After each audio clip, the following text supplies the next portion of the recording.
Good morning, ladies and gentlemen. Welcome to the City of Palm Coast City Council Workshop. Today is Tuesday, October 28th, 2025. It's 9 a.m. We're in the John Netz wing of City Hall. I'm calling this meeting to order. If you could, please stand with me for the Pledge of Allegiance and a short moment of silence. Keep the Sheriff's Office in your prayers with the passing of Cairo. And if you have any devices, please silence them at this time. Thank you.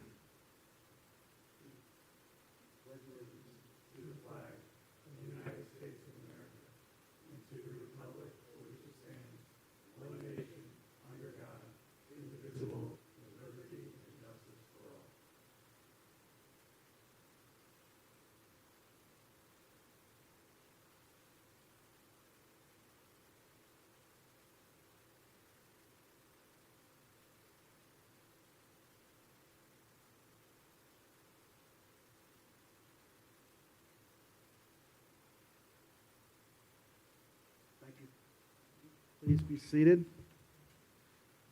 Ms. Allison, if you could call the roll, please. Mayor Norris. Here. Vice Mayor Panieri. Councilmember Gambaro. Here. Councilmember Sullivan. Here.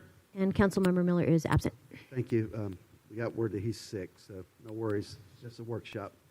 We're going to open today's meeting with public participation. Please read the rules in the agenda. Please no defamatory comment or vulgar language if you can prevent it. And we'll slot 30 minutes for this, so please come forward if you have public comment. Yes, Mr. Stapleford. And good morning, Randy Stapleford. I'm the Commissioner for the Florida Inland Navigation District. Glad to be here. I wanted to go over a couple items that have happened over the last couple weeks and embarrass a couple people who are behind me. It may be a couple people in front of me, but it won't be too bad. First, today's National First Responders Day, so for all the first responders and our chief back there, congratulate them for all they do. And I just chatted with the fire chief from Flagler Beach, and he will be working with our chief perhaps. They would like to get a grant for a fire rescue vessel for their county, so there's the chief up right here. So that's a possibility coming forward, so let's hope that can happen in the future. I wanted to give a special recognition, because I was unable to attend the Intracoastal Waterway cleanup that Elisa Roscoe put on. I have Elisa, I asked her to be here just so she could stand up and get a formal recognition from me. Elisa, would you stand up? And for those who are here.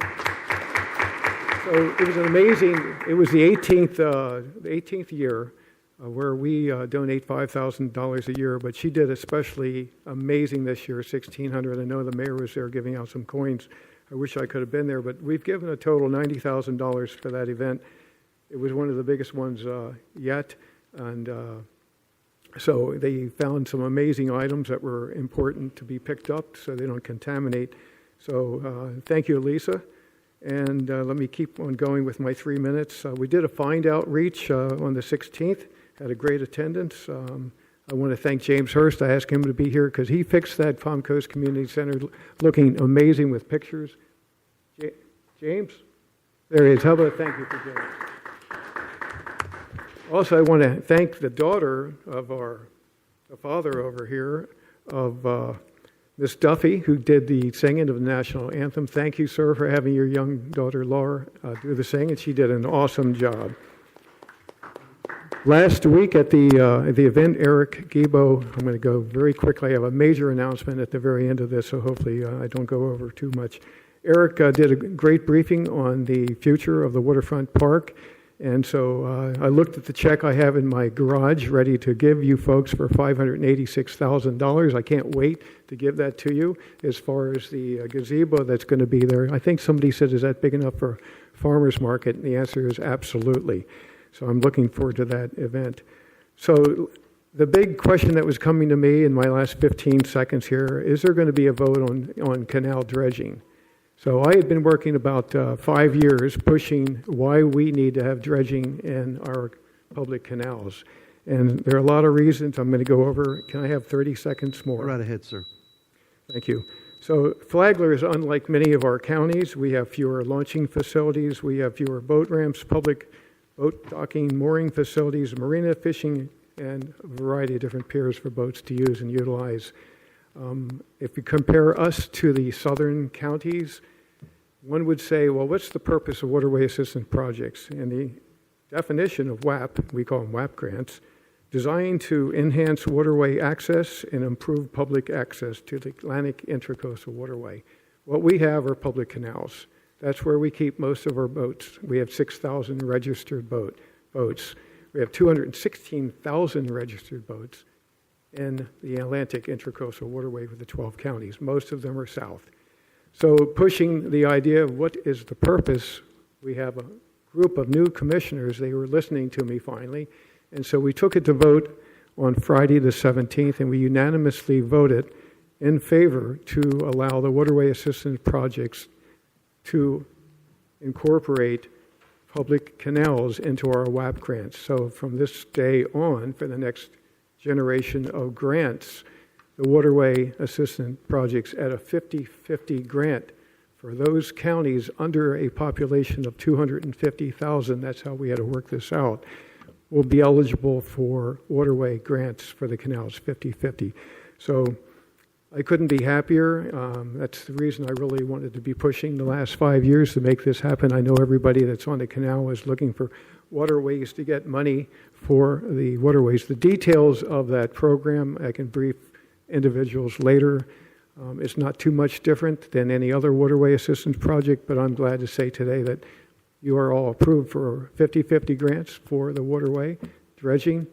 It's very specific to dredging. You can't use it for anything else on that specific sort of a grant. So thank you very much, and thank you for the help of your team back here. They're very excellent. Thanks. Thank you, sir. Thank you. I failed to mention, please don't discuss any item that is on the agenda for the first phase of public discussion. Okay, anyone else? Yes, Mr. Fuller. Good morning, Honorable Mayor, Honorable Vice Mayor, Honorable Councilman. Thanks to all our first responders, and God bless every one of them. I'm here today, and if I just heard Randy right, and I think I did, that sounds like it's transformative legislation to me. Only took you 5 years, eh, Captain? We took off, figures. But no, I'm just kidding. That's a tremendous accomplishment for our city, our county, and our state. We're getting our money back, and it's going to help the canals, and we certainly need help that way. The other topic I want to talk about is the upcoming Veterans Day Parade on the 11th of November. I hope everyone who's listening and who's here and present, please implore our veterans to come out. It's our way of honoring you for serving our country. You wrote a blank check for me and my family. We don't forget it. I will never forget it. And our community will never forget it. Our state will never forget it. And our country will never forget it. So we'd like you to be there.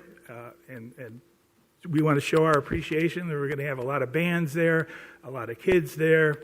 But most importantly, we're going to have a lot of veterans there. And I grew up in an area back in Vietnam. When you came home from Vietnam, our servicemen were treated deplorably.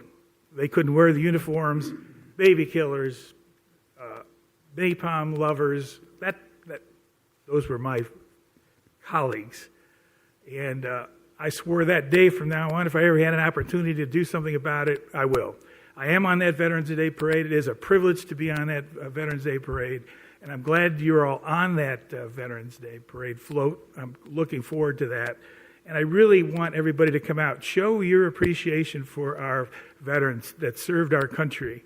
We owe you a debt that we can never repay. At least give us an opportunity to at least show our appreciation on that day, and pray for you and your families for what you've endured for us, our country, and the world, because only the Americans are always first.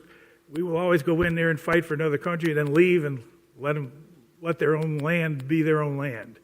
And I want to thank all the heroes. Please, on 11/11, make this a big day. It starts at 10 o'clock. We're going to have flybys, bands. Every band we've got from the schools are going to be there. So Thank you so much. Thank you for your service up there, ladies and gentlemen, on the dais, and everyone had the relatives. And I'm looking forward to the national anthem being sung by an angel. But thank you so much for this time today, and please sign up for the Veterans Day Parade on 11/11. God bless you all. Thank you. Thank you, sir. Ms. Kershaw, I don't know if it's on the city website, but if you could share the dates and times. Thank you, ma'am. Anyone else for public comment? Yes, come on, Mr. Gary.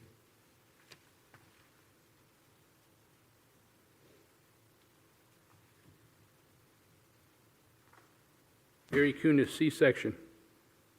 The doctor's office yesterday. They're all screaming about these 20-mile-an-hour signs. Spending $1.4 million is ridiculous. It's not going to happen. I gave you a suggestion on how you could prove it would work or wouldn't work, and today you haven't done anything about trying it. There's a sign on Florida Park Drive. It says, "Artistic child, 20 miles an hour." Nobody pays attention to that. Nobody sees it. And if you ask somebody about it, they don't know it. They haven't seen it. They haven't read it. It's ridiculous. I'll offer you a bottle of Johnny Walker Black Label Scotch if I'm wrong that it works. But in turn, and it doesn't work, you reimburse the $1.4 million out of your pocket back into our budget for something that's not going to function. People are not going to slow down for 20-mile-an-hour signs. It's not going to happen. I've seen it. I've been out there. I've been on patrol. It doesn't work.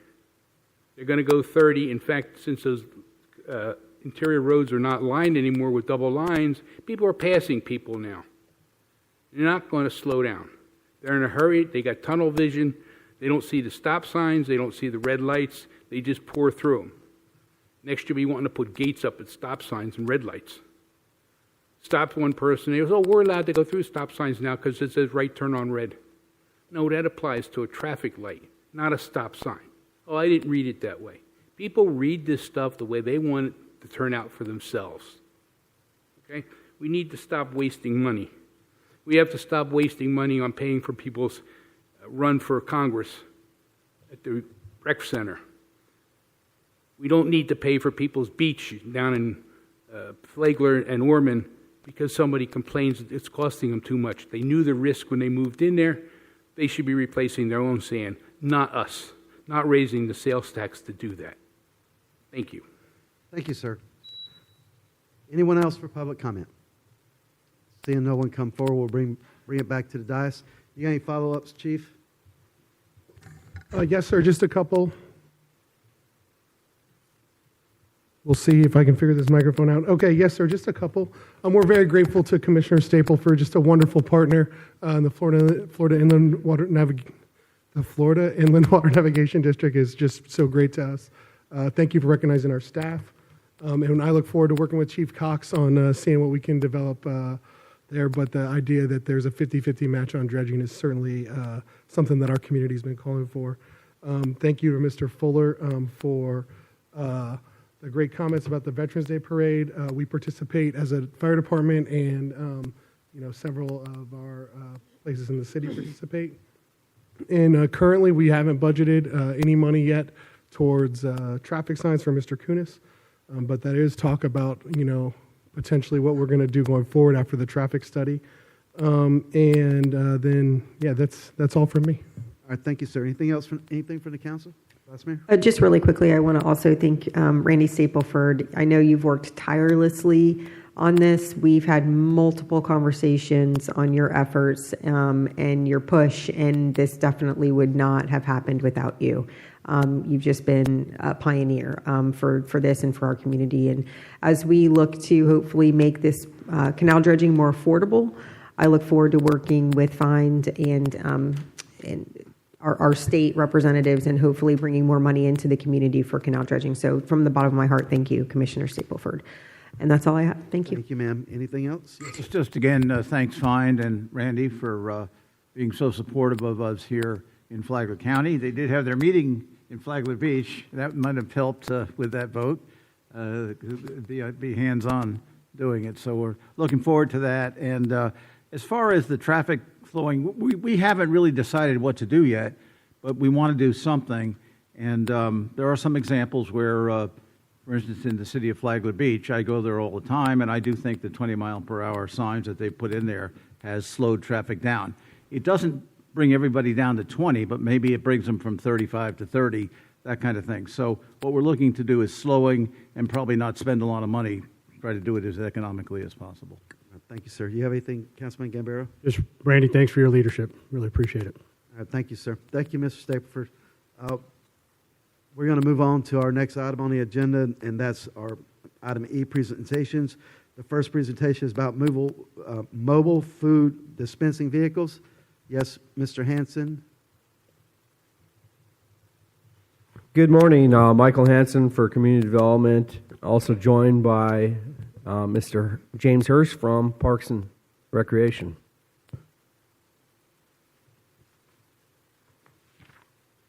This particular agenda item came about as an ad hoc committee was put together to discuss the relevance and potential need to open up the ability to operate food trucks within the city. So right now, as a workshop, we're just looking at trying to get council direction about potentially expanding how we operate mobile food dispensing vehicles and our temporary commercial kitchen or vehicles. A little bit of background. Florida Statute 509.102 preempts municipality from being able to prohibit food trucks, essentially, from operating within the entirety of their jurisdiction. It's been on the books now since 2020. It's been amended back in 2023. The city currently is in compliance with the law as we allow for food trucks to operate through a special event permit. I'm sure you've probably dined at our great Food Truck Tuesday. That's been occurring on a monthly basis for over a decade, if I'm not mistaken, at this point.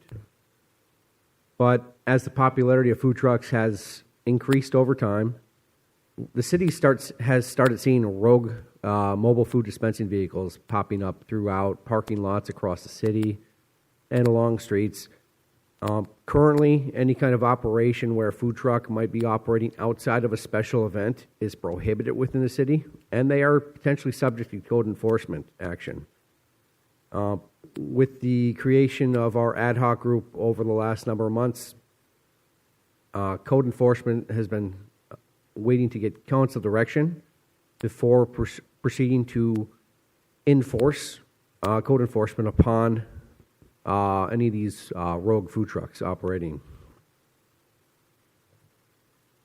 So our group has looked at the feasibility of identifying some sites that would allow for food trucks to operate outside of a special event permit.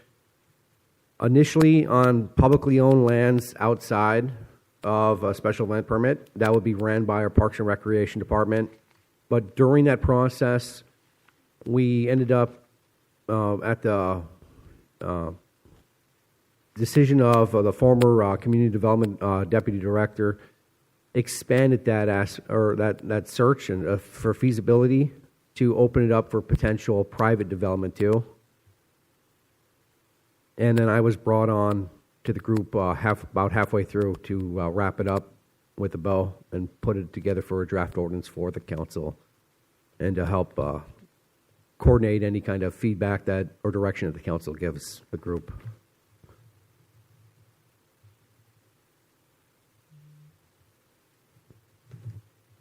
So the ad hoc committee identified the 5 following publicly owned parks as potential sites for these food trucks. So we have Indian Trails Sports Complex, Holland Park, Ralph Carter Park, the Stage just down the road here in Town Center, and Seminole Woods Park. And the way the draft ordinance is written, it's set up so that way our city isn't bound to only those parks. Basically, how it's written as of right now with the draft, anywhere that the city has land that's zoned public, semi-public, or P&G, Parks and Greenway, this city, or technically any property owner that owned that land, would be able to develop a food truck site as an accessory use on land that's already developed with the principal use. Now, based on the direction that we received to include aspects for private development, as you can see here at the bottom, where it says mobile food dispensing vehicles, temporary commercial kitchens, where we've identified the commercial 2 and commercial 3 to develop what we would call essentially food truck parks on those 2 zoning classifications as a principal use. So for sites that aren't already developed with another use, it would have to come in. And we also did put in a P as in permitted with principal under MPD, and that's subject to the individual master plan development creating language in their development agreement that would allow it for principal use as well. I have a question. Can we go back to that slide for a minute? Thank you. Yes, ma'am. So my first question is, why are we not allowing this on industrial 1 and 2? At the time for the ad hoc group, the direction was to limit it to commercial 2 and 3. We could potentially open it up to industrial 1 and 2. There's not a lot of industrial 2 land within the city, as the council is well aware of. Industrial 1, in my opinion, might be more applicable for something like this, rather than industrial 2. But it's ultimately up to the will of the council. So if the council wants us to change this to include for industrial 1 and 2, I'm more than happy to do so at your consensus.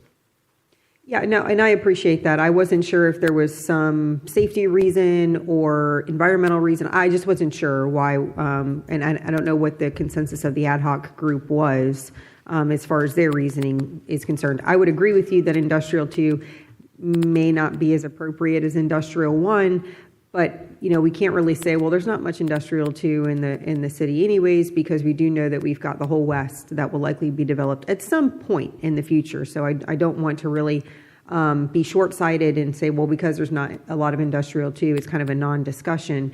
I would be in favor of expanding this at the very least to industrial 1, because I do find that particularly in industrial parks, there can tend to be a dearth of lunch places for folks to go. So having the ability of a food truck to go in there and provide that might be useful. My other question, though, about this slide was, why are we requiring it to be a principal use rather than an accessory use? In other words, why does the property have to be, and maybe I'm wrong, in saying that it has to be the principal use, are we saying that nothing else can be on that parcel with a food truck? So, ma'am, to clarify, some of the conversations I had with our former deputy director, as far as industrial, especially the heavy, related exactly to kind of safety, because we have those industrial performance metrics under section 4.14 of our land development code. So we were working on the assumption that it might be safer possibly for if you're going to bring your family out to enjoy a meal at a food truck to a more commercial site rather than an industrial park aspect. So that was part of the focus why we were looking at COM2, COM3 in that regards.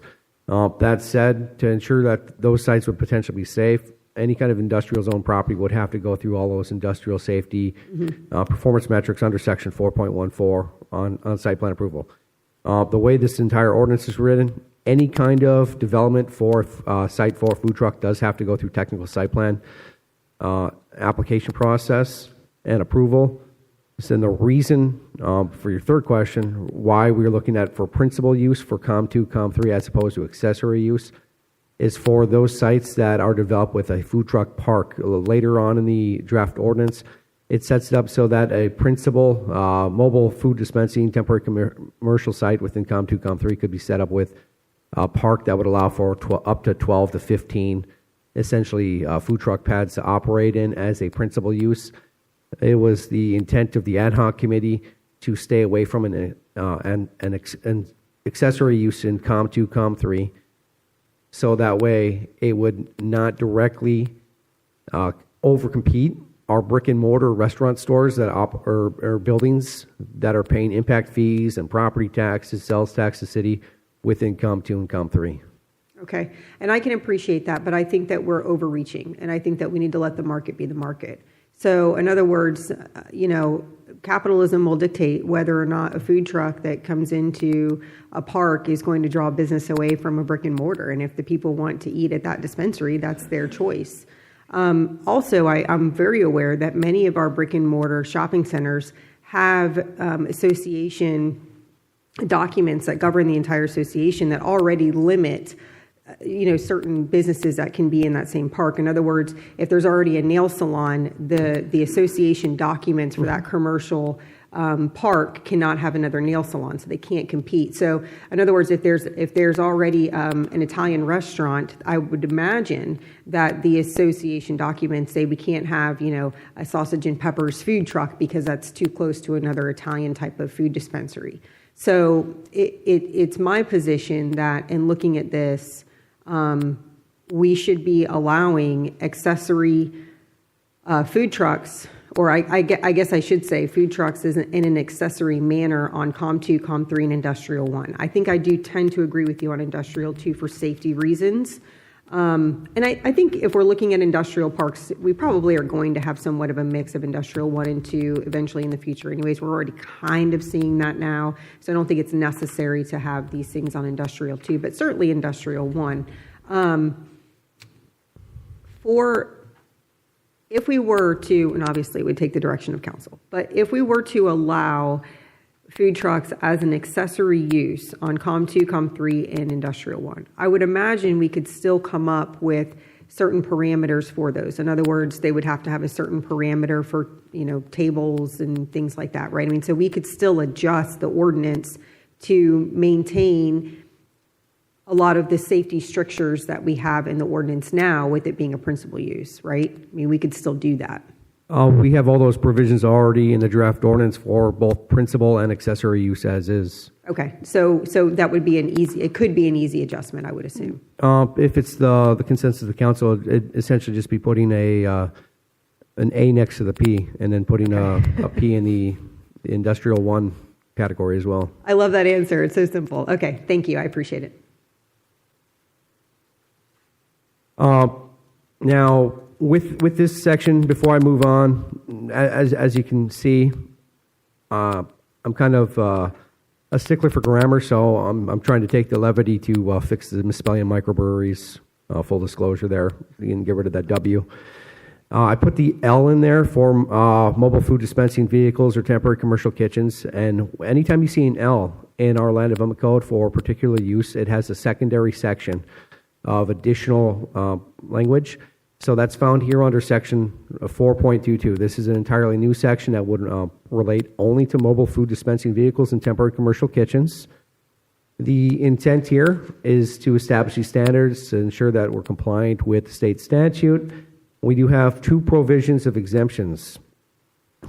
The intent of this ordinance is not to impact the way the city operates any kind of mobile food truck operations in conjunction with a special event. So what we do with Food Truck Tuesdays would not be applicable to, bound by this set of rules. This ordinance is basically just builds upon that to allow for additional operation of food trucks within the city. And additionally, the second exception was for catered private events not longer than 6 hours on private land where no food products, sell, or services made available to the general public. This is put into place here so that hypothetically, if someone was going to have a wedding reception where they wanted to have a food truck operator cater their wedding party, the food truck operator's not soliciting themselves to the general public, but it would allow a mechanism as an exemption for that food truck to operate within the city to help cater a private event. So thank you for that clarification on B, because this was confusing to me. This did not read what you just explained. So I don't know how the council feels, but when I read that, I mean, I literally put brackets around where no food product until public and said, what does this mean?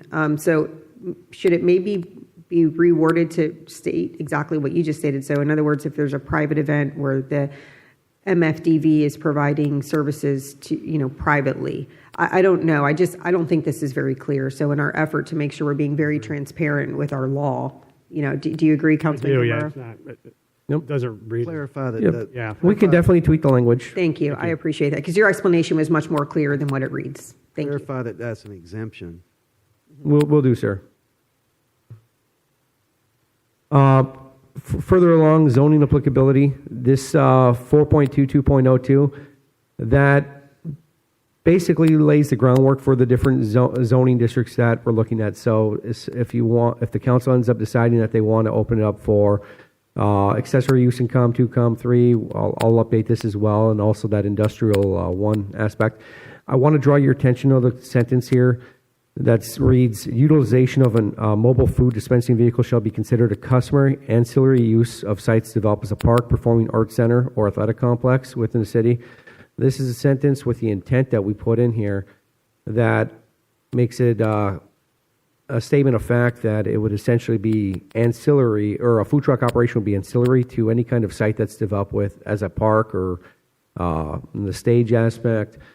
So that way we can go about being able to permit food truck operations at a site that's already developed that way. So currently, the stage, for example, is in the town center MPD. And down the road, as the vice mayor stated, that we'll be looking to bringing a lot of land out further west into the city. Bless you. Some of that might end up in, it's going to end up in an MPD, but depending on the nature of it, what could be zoned in the particular areas. This statement here, if the land is developed as a park, athletic complex, or performing arts center, it would allow for a food truck. So without having to go about changing the MPD. So I just want to draw the attention there, so that way when Mr. Hurst here has his team running food trucks out at the stage outside of a special event, that way it doesn't trigger a rezoning or an MPD amendment to town center or any other particular site down the way. I have another question too about 4.22.03 here. If they do get a technical site plan approval, let's say that we have one food truck that is out in the same place. I'm just throwing out a random day every Thursday. Would that site plan approval be good for a certain amount of time, or I would imagine they wouldn't have to get a site plan approval for every Tuesday? No, ma'am. The site plan approval aspect is for the property itself, because further in the ordinance, there's provisions as far as when, say hypothetically, I'm a property owner and I want to develop a pad for food truck operations. The language further in here has development standards that as a property owner, I have to set these essentially pads that are impervious pads, at least 20 by 30 feet, for food truck operations. So the site plan approval is on the property owner's requirement, because that way we make sure that the site is safe for food truck operations.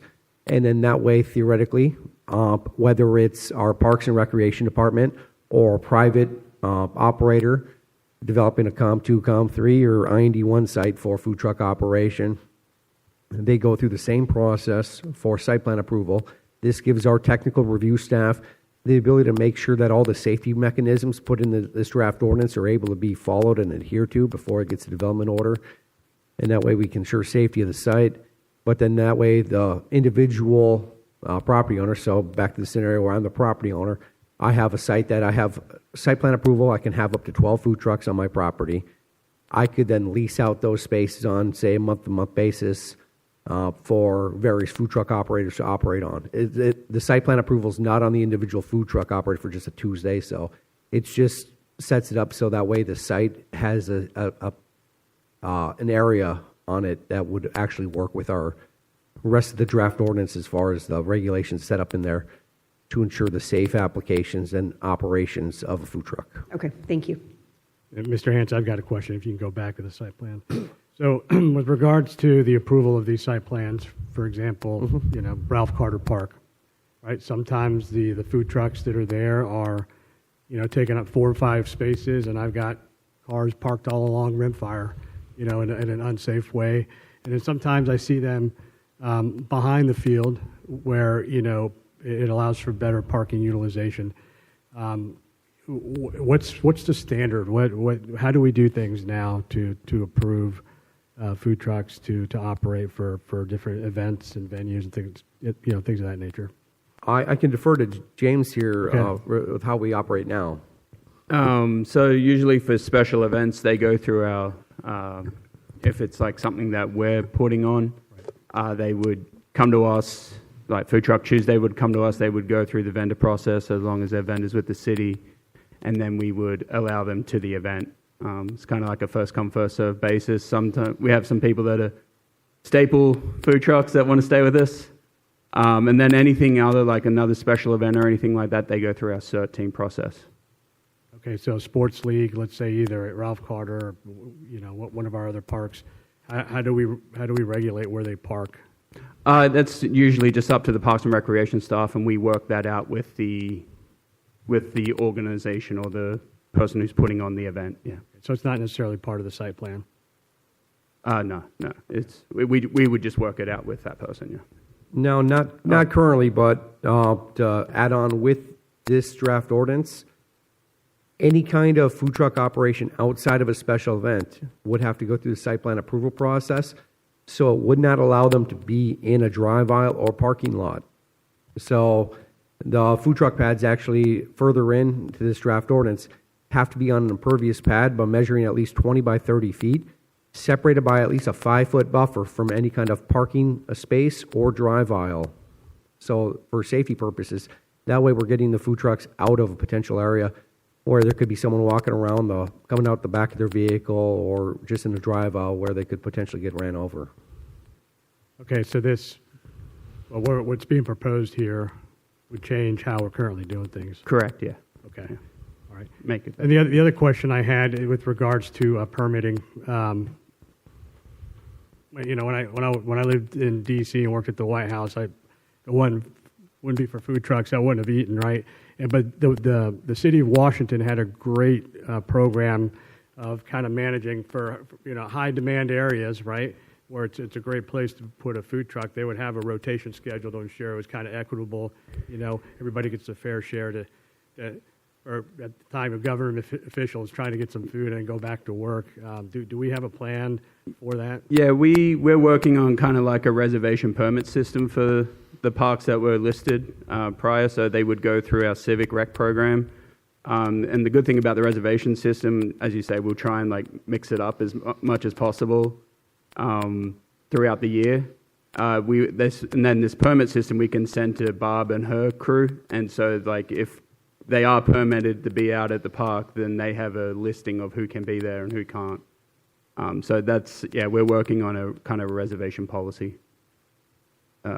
reservation system policy for each of the parks that were listed. Yeah. Yeah. Okay. So I don't know if that's something we need to include as part of this, ordinance and the changes that we're considering, but just something to throw out there. Just that way we try to make it fair. Yeah. For sites that have a lot of population. I just had a couple of comments on that. Two things, and I think it's probably covered in here, but I want to make sure I understand how it's covered. I would agree with some kind of reservation system. For instance, at Grand Haven, I know it's not public, but the restaurant there was closed for rehabilitation for a significant amount of time. So arrangements were made with the food trucks by a weekly basis, would come in and be there to provide some food service there at that site. And it was done on a basis where there'd be one type of food truck one week, a different one a different week. So it was just one at a time. So I think that kind of thing can work. The other question is along those same lines. In the rest of the city, for instance, a restaurant is going through major rehabilitation or reconstruction, and it's in a site that's kind of on its own, but is there any provisions within to let a food truck be there while the restaurant's being redone or reconstructed or a new facility being put in? Is there anything in there? I suspect there is. That's a great question, sir. And in our actual ordinance, there's some throwbacks to state statute. So state statute FS 509.102 has provisions for temporary commercial kitchens with exceptions for businesses that have a license to operate for food basically a restaurant. And if it's going through any kind of renovations or work, it allows provisions for them to have a temporary commercial kitchen on their site to be able to continue their operations. But we don't specifically talk about that, nor? We have a callback to that, saying that we will be compliant with state statute. So, Mr. Sullivan, what Mr. Hanson is saying, so we are preempted by that statute. So anything that statute says we have to do, we're required to follow. Okay, I feel like our statute is also being informative to our community. They may not know the state laws. If it's easier for council, that's something that we can add into the ordinance if directed. Just reflect it a little bit more and just say state statute, just say the state statute permits temporary We can do that. during construction periods. Okay. All right. Carrying on, as I mentioned, currently it has a breakdown between principal or ancillary use. Ancillary can be used interchangeably with the term accessory for the purpose of this presentation. With the principal use, the intent is that there will be a site that will have multiple food trucks on it so that mobile food vendors can work with the property owner that develops their site for principal use to use those facilities. These facilities, it's our intent that they'll include accessible restrooms, dining areas, common refuse collection on the site, parking as well. There's put in provision that they have to meet our outdoor lighting requirements of our land development code, especially if someone's going to have outdoor dining for a food truck park on there, and then that they can also develop as a accessory use small recreation area, so like a fenced-in play area, so to speak, like a splash pad, playground, that kind of thing. Any kind of common parking areas separate from vending areas, dining areas, any kind of outdoor recreation.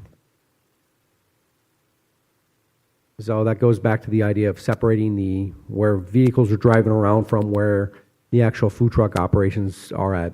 So the intent is for them to have their parking requirement. People park, get out of their vehicles, go to the food truck corral, so to speak, where the actual food trucks would be, and probably have some kind of central pad area where there'd be the common outdoor dining area, or it could technically be indoor dining. They could build an indoor area for dining if they so chose based on this. As far as the accessory use, it goes back to that callback that I said earlier, is that it's developed on a property that has an existing conforming principal use, and it was limited to public, semi-public, and parks and greenway as sites for the ancillary use. So based on some of the earlier conversation, if it's consensus for council, we can definitely open that up to the other zoning districts as well. The difference is that as an auxiliary use, it doesn't require additional parking. It doesn't require dining areas or outdoor restroom areas outside of what's already required for the principal. The draft ordinance has some basic hours of operation that essentially boil down to that food trucks will not operate between the hours of 2 a.m. and 6 a.m. And then on a principal use, they're not subject to nightly removal from the parcel. So currently the way the draft ordinance is that these food truck pads would be owned privately in a COM2, COM3 site and under some kind of lease agreement with the property owner. So the food truck operators wouldn't necessarily be required to be removed from the site by our ordinance. If the individual property owner had a different requirement, that'd be up to them. But as an ancillary use, we have language in here for nightly removal, so it ties back into how we'd operate for our parks program. And the big thing is that although it still has a language for 2 to 6 a.m. as a bare minimum, it sets earlier in that first sentence for ancillary use that food trucks will basically not operate outside of the hours of operation of the principal use. So when you're looking at James Holland Park, for example, that closes at 10 p.m., that's going to be the cutoff. And I'm sure when Parks has some kind of policy for how to actually implement it, they'd probably cut off cells maybe an hour before that or so to allow the food truck operator time to pack up and vacate the premise and leave it in the state that they found it, if not better.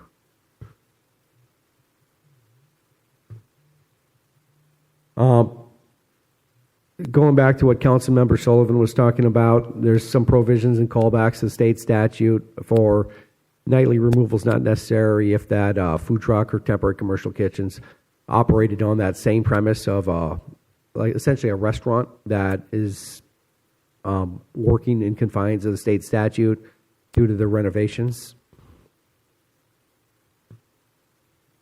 This section of the draft ordinance has a little bit more meat and potatoes to it. Essentially, these sites will not impact any kind of required easements, wetlands, buffer requirements that we have, threatened or endangered protected species, drive aisles, sidewalks, emergency access fire lanes, loading zones, rights of way, impede traffic, ingress, egress, and the intent is that they'll be located on impervious surface and buffered by at least that 5-foot separation that I talked about earlier from any kind of parking or drive area in there. With the intent there is to provide a safe area for customers to queue outside of area where traffic would be going through.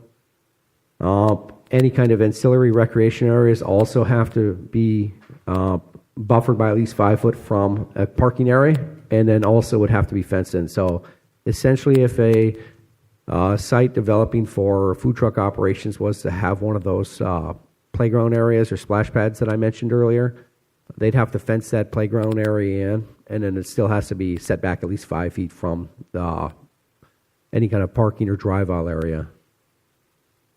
And the whole intent there is all for safety purposes, especially for the children that we have going to these with their families. This section here breaks down minimum dimensional requirements for principal and accessory or accessory ancillary use. As a principal use, we have language that requires the outdoor dining or outdoor-indoor dining area, seating, minimum seating, minimum parking, and also bathroom requirements. Now, I put this provision in here that because any kind of food truck site that's developed as a principal use is not considered temporary in nature, and therefore it's not included in the exemption provided by Florida Administrative Code that I reference here. So that's our intent, to ensure that these food truck sites that develop as a principal use have restrooms available.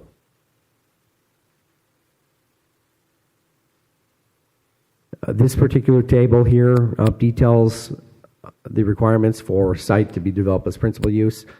Minimum lot size, 20,000 square feet. That comes from our COM2, COM3. Minimum lot size, COM2 is minimum lot size is 20,000 square feet. So we mirrored that here with this provision.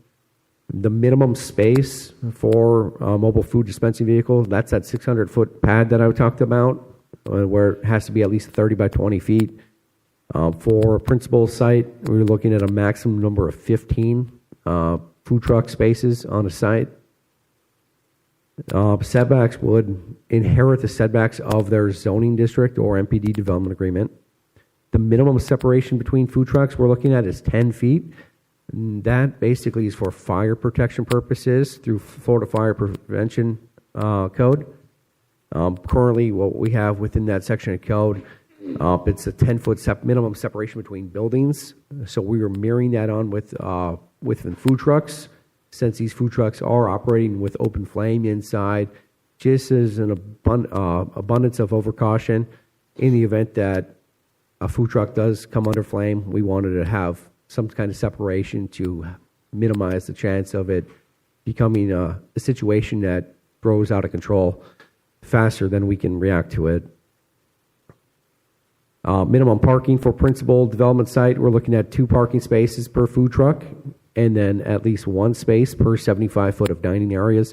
This kind of parking requirements, the intent for the actual employees of the food truck, and then the guests that they'd be having to come as far as customers. Since this food truck site would have multiple food trucks, it has minimums and maximums for seating area for that common area. And then also, the restroom requirements would refer back to Florida Building Code occupancy groups. So if I'm not mistaken, you're looking at, I believe, 1 for 75 or so, but I would defer to our chief building official.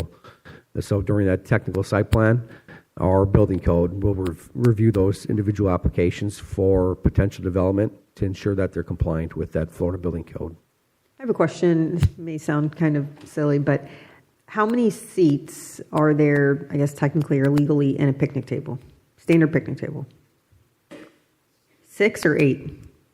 I mean, I don't know if we have a specific measurement for any kind of legal requirements on a picnic table, but any kind of picnic table that I've either built or purchased in my life, you probably fit 6 to 8 people on a picnic table. Okay. I asked because I think it's relevant. I mean, if we're talking about requiring 10 seats per MFDV, it would seem to me that, we just need to make sure we're not getting into disputes about whether or not a food truck requires, or multiple food trucks require 4 picnic tables or 6 picnic tables, things like that. So just a curiosity if there's any set standard. I would think 6 to 8 as well, but and I would have to defer back to our building official on that when we and it would be great actually, since this is only a workshop.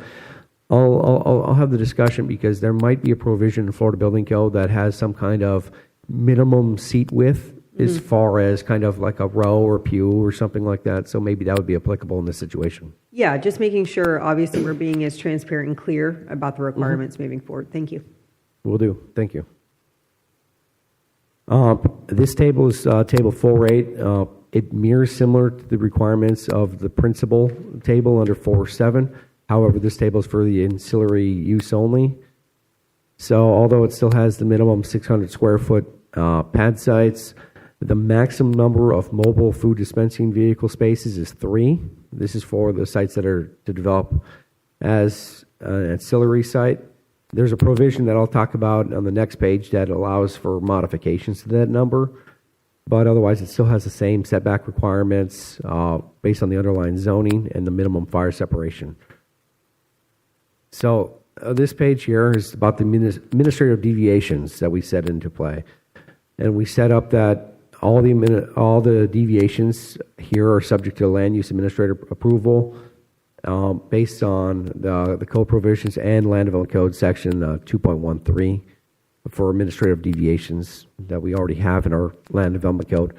But we're looking at language in here that say, for example, since food trucks can vary in size, someone might decide that, well, the 600 square food pad might not be adequate to them, so they might want to have increase the width requirement or increase the length. We put a mechanism in here that any kind of request to reduce the width requirement would then have basically a 2-for-1 exchange. So if you wanted to reduce that 20-foot width to 19 feet, you'd have to then add 2 feet onto the length. And the whole intent for that is to have somewhere that is safe for customers to queue, away from any kind of drive aisle aspects. There's language in here that deviations to increase the maximum number of spaces for a food truck to operate on a site would require an additional 10,000 square foot for the minimum lot size, not to exceed an additional 5 spaces. So that calls back to the minimum lot size of 20,000 square feet. So for a site to develop at, say, Holland Park for a food truck site, the way the code reads right now, it needs to be at least 20,000 square feet. It limits them to no more than 3 food trucks or spaces on that site. But with this provision here, you can have a deviation standard where you can get an additional food truck space for every 10,000 additional square feet for that site that you have. So that way this could actually change Holland Park, and it'd be up to Parks and Rec if they wanted to have that provision or have that many food trucks, but up to 8 food trucks for the overall site. So basically, the more land you have, the more flexible we are with the number of food trucks that you could have. This does carry back onto the properties that are developed for principal use that are limited at 15, at 20,000. So if they had an additional 50,000 square feet, they could have up to 20 food truck spaces, which is kind of a comparable number to some other larger food truck parks, such as Food Truck Heaven and over in Kissimmee, or some of the other food truck parks up like the Village food truck parks up in St. Augustine. Outdoor dining and signage. So the whole idea is that any kind of site, providing any kind of seating area, tent canopy, if it's for an ancillary use, that's fine, and it can be on their food truck space as long as the property owner is okay with it. So if it's a site that James is operating here over at the stage, for example, and the food truck operator wanted to have a picnic table out on their site, with they'd be able to do that, but it's on the assumption that it's okayed by the property owner and that they're packing that up with their nightly removal. Each food truck operator will have to provide their own waste receptacle during hours of operation. Any signage that they wanted to provide outside of their food truck would be temporary and an A-frame sign only. That way it's easy to fold up and put inside and when they're driving off. And then also any of that temporary seating, canopy, waste receptacle signage is in the approved space and set back, once again, at least at 5 feet from any kind of vehicular drive area or parking space. Fire safety. We put this in here to help out Chief Berryhill and his team to make sure that all our fire hydrants are kept free and clear. Same with any kind of department inlet connections, FDCs, fire protection control valves. And that way they need to have a clear and unobstructed path at least 8 foot in width. And then also all food trucks would then house at the fully charged fire extinguisher located on their premises at all times during operation. Noise and lighting. Currently, with this draft ordinance, amplified music coming from a food truck is prohibited. And then all outdoor lighting would have to meet our applicable land development code. Illicit discharge.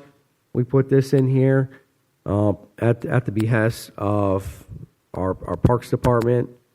With some of the language that we have, the intent here with the whole reason for that impervious pad is to help minimize and eliminate any kind of discharge of fat, oil, grease, wastewater into our sanitary sewer system, spills of oil, fuel, coolant, or any kind of other hazardous liquids from the ground area, so that way they can be immediately cleaned up. And then any kind of illicit discharge needs to get reported to us. That way we can make sure that we can notify our public works team and utilities to get everything cleaned up. Now, this section of the code here relates back to Ms. Grossman's team for code enforcement.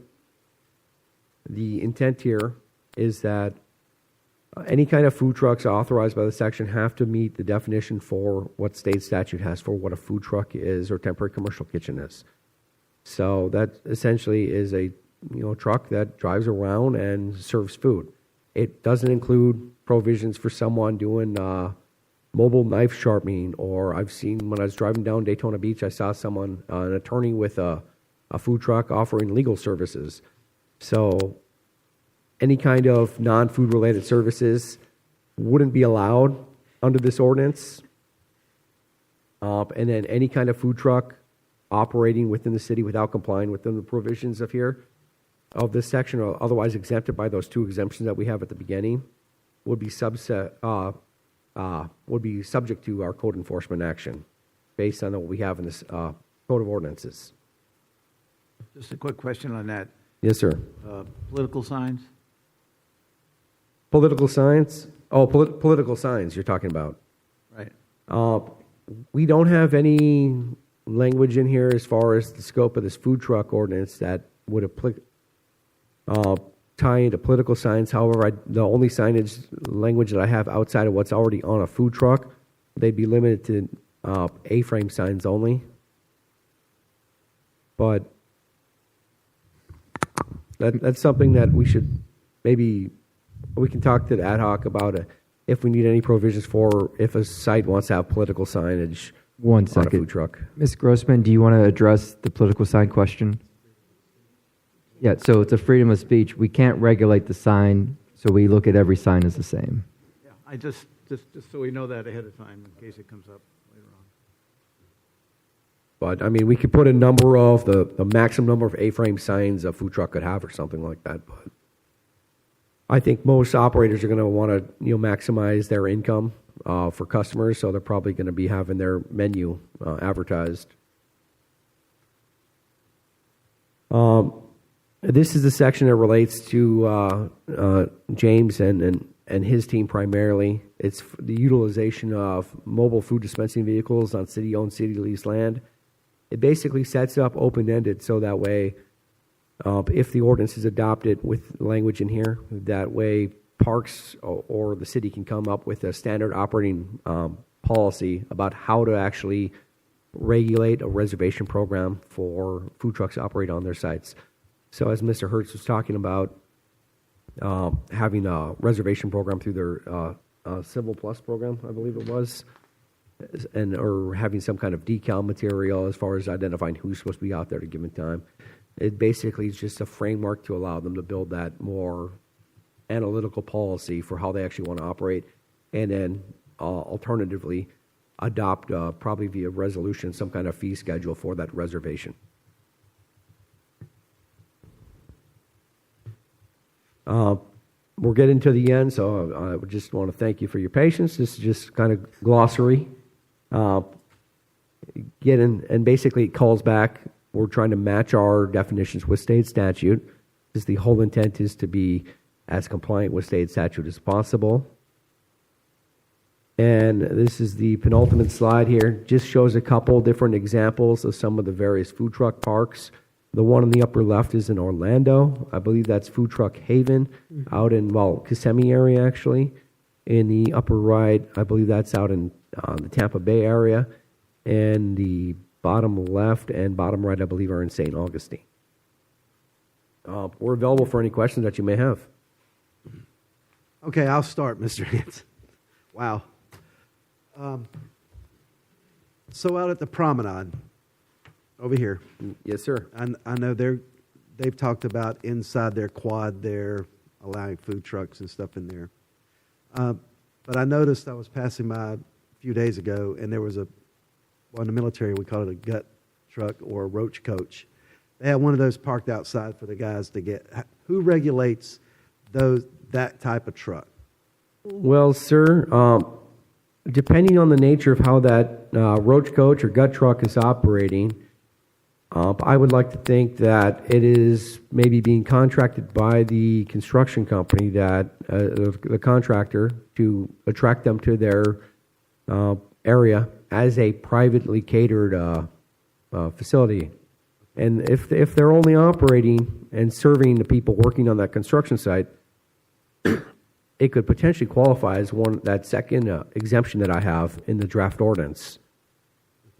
So now, if they're open and selling their items to anybody walking by, the high school kids going on the way to FPZ, or people living in the multifamily apartments nearby, that's another story. Okay. I just didn't know what regulations govern their operation within the city. Is there any?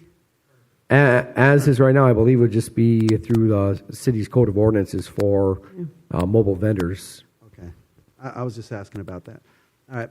Let me give you a scenario and tell me if, and I invited these guys, the food truck vendors. I put out a video on Sunday and encouraged these guys to come to give us their feedback on what they envision this ordinance and what would facilitate them being able to operate their business and support their families, because a lot of these guys depend on this. A lot of them is their primary source of income. So let me give you a scenario. So Mike Norris, he owns Home Depot on the other side of town. And I have all this parking area in the back. So if I wanted to invite, say, Chris to come in with his truck on Tuesdays and Thursdays and set up in my parking lot, under this ordinance, would that be allowed? Currently, no. Based on the earlier conversation that Vice Mayor Pontieri mentioned about allowing for COM2, COM3 to be an accessory use only, if that's the council direction, we can go ahead and amend that, but it would set it up so that way if you own Home Depot, you'd have to come in for a site plan modification to identify a pad area that wouldn't take away from your required parking area that you would then allow for the food truck operators to have and be able to utilize. So what I'm getting at is, I have all this additional parking, and even though if you've been to the Home Depot, and I know you do because I ran into you at Lowe's, where they have their sheds and stuff out front. Mhm. So if they say, okay, I want Chris to be able to set up his food truck there Tuesdays and Thursdays, and in our regulation it says something about the lanes of travel and parking and egress and ingress. I would like that to be able, for someone to be able to do that. I think we're kind of making it too cumbersome, too cumbersome for these guys to operate. And I agree with the vice mayor about, as an ancillary item for a primary structure, say like Home Depot. And so I'm in full agreement with what the vice mayor said. So I just don't want it to be too cumbersome to keep these guys from operating. Say if the city, say Chris approached the city, said, hey, Mayor, I'd like to park in this strip of parking out here down at the end from the promenade. People just stop by and grab their sandwiches and go. Would that be allowed? Currently, the way the draft ordinance is, if it's in a parking area or adjacent to a drive aisle, no, because the language is that it has to be on an impervious pad separated by at least 5 foot from a parking area or drive aisle. Okay. So, and then the intent there was for safety purposes, and some of the language here, I tried to reach out to some of the food truck operators.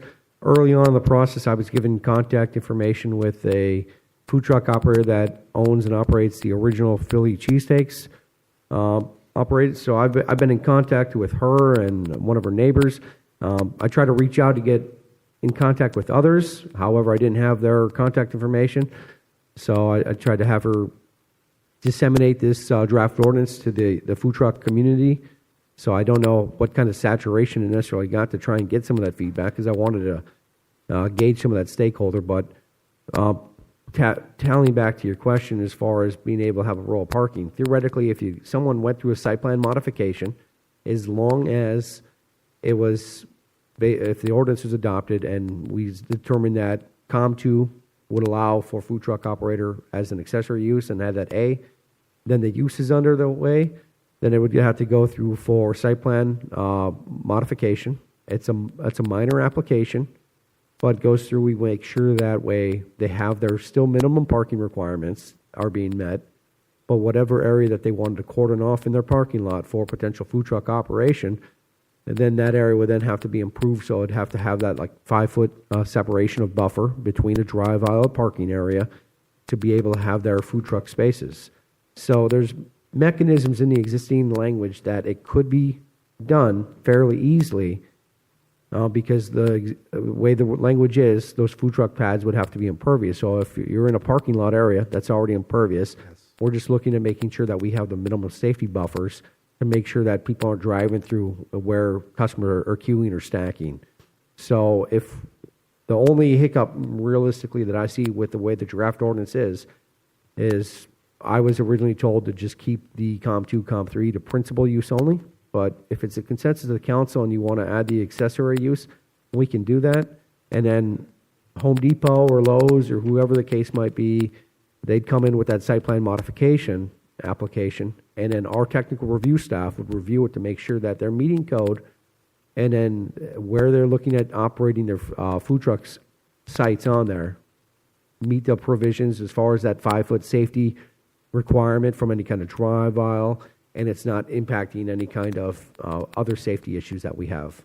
Okay, and what would the costs be associated with that? Because it's going to be the food truck vendor that's probably going to absorb that cost if they go to someone like that, like Home Depot or Lowe's, and say, could I do this on your property?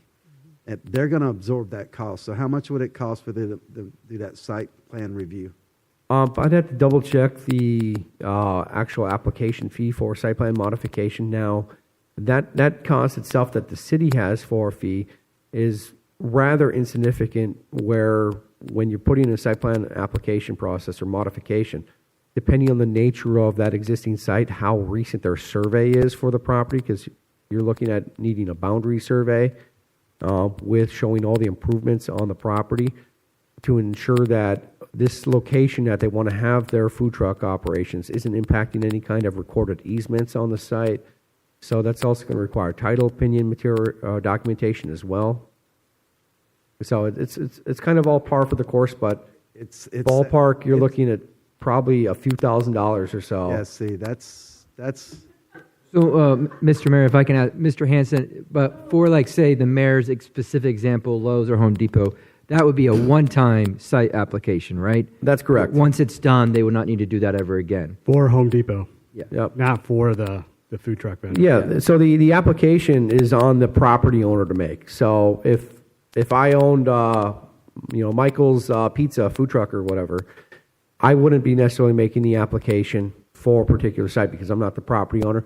Now, we have mechanisms that the property owner could do an authorization of owner form to authorize that person to operate on their behalf for the application materials. And it's very well possible that a business owner more likely may pass that cost onto a food truck operator. But then again, the intent is for, if I'm the business owner or the property owner now, trying to lease these spaces out to potential food truck spaces, they probably would likely want to design their site realistically to allow for probably more than one food truck space. That way they could maximize whatever kind of income revenue that they could get for the operations of leasing out those spaces. So whether or not they'd put that fee all on one particular food truck operator, that I'm not sure. That'd be up to private parties. But that when I said that estimate amount, I'm looking at cost of survey and title opinion. So depending on the nature of the site might already have still a valid survey or might still have a valid title opinion. Or when a site is coming in for initial application, a food truck site could theoretically be built into place right from the get-go. And that way, that cost wouldn't additionally be there. Mr. Hanson, if they already had the survey that was up to date and they just need a simple site application, what would be the ballpark for just a site application by itself? I'd have to verify the actual fee schedule for the technical site plan modification.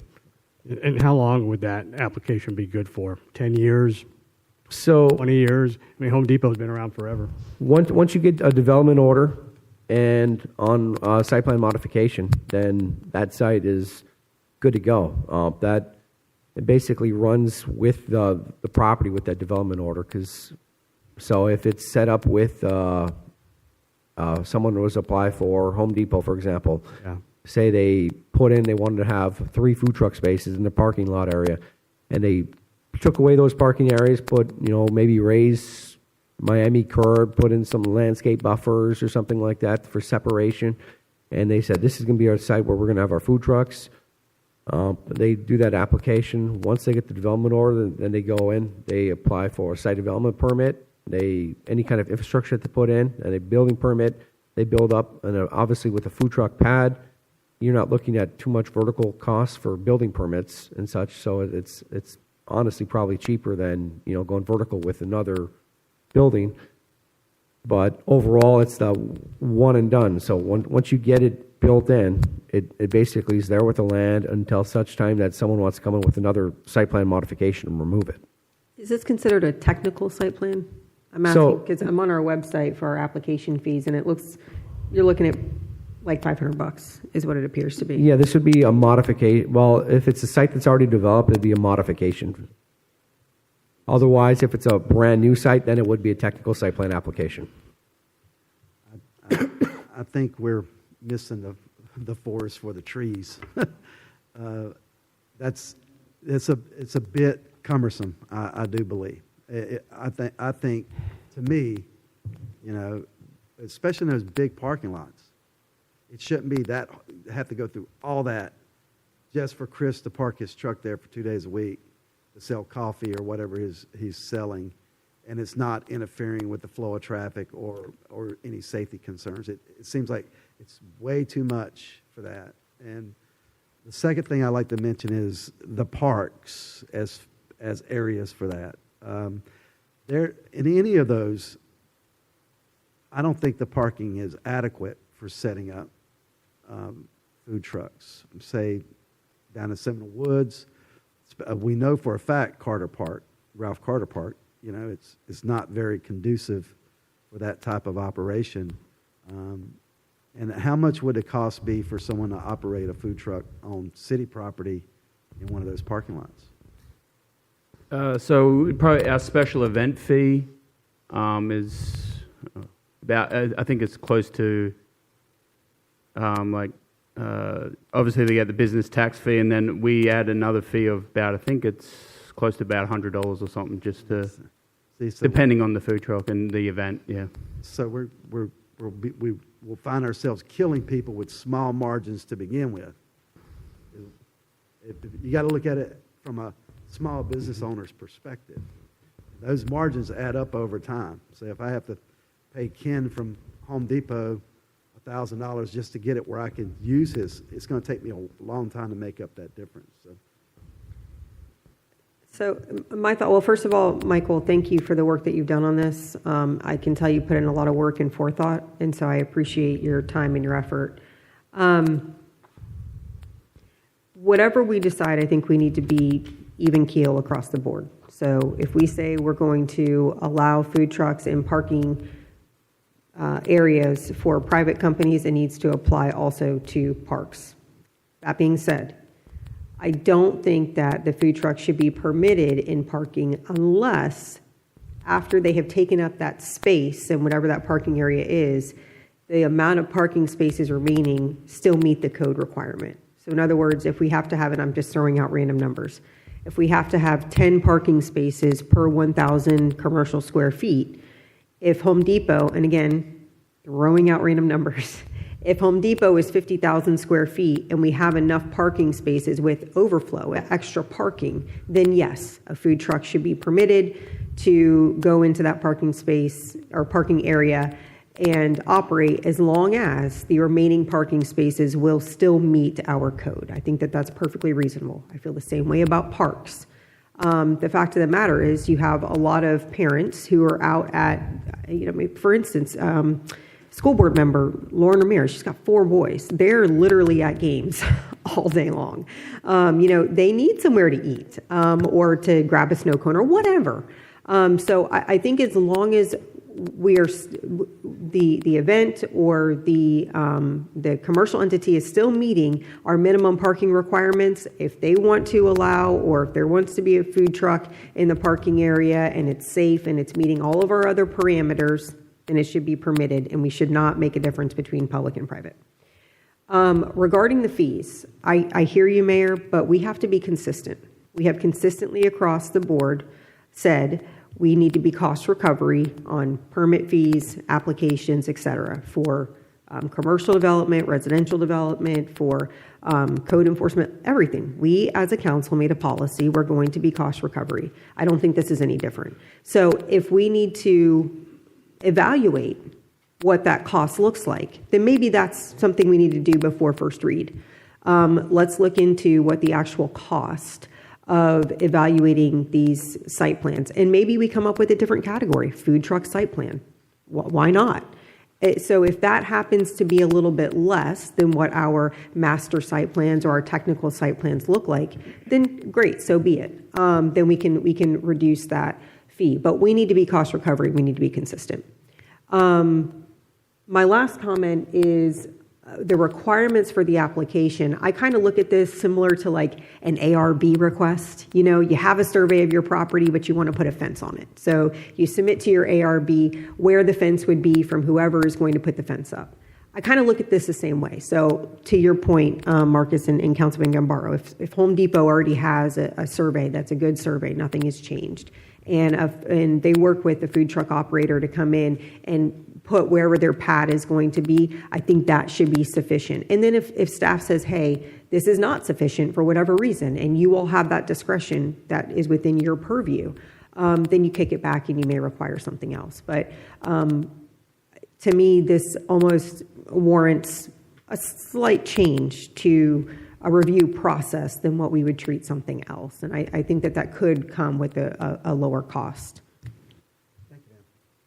Councilman Gambaro, you have something? Yes, Mr. Mayor, thank you.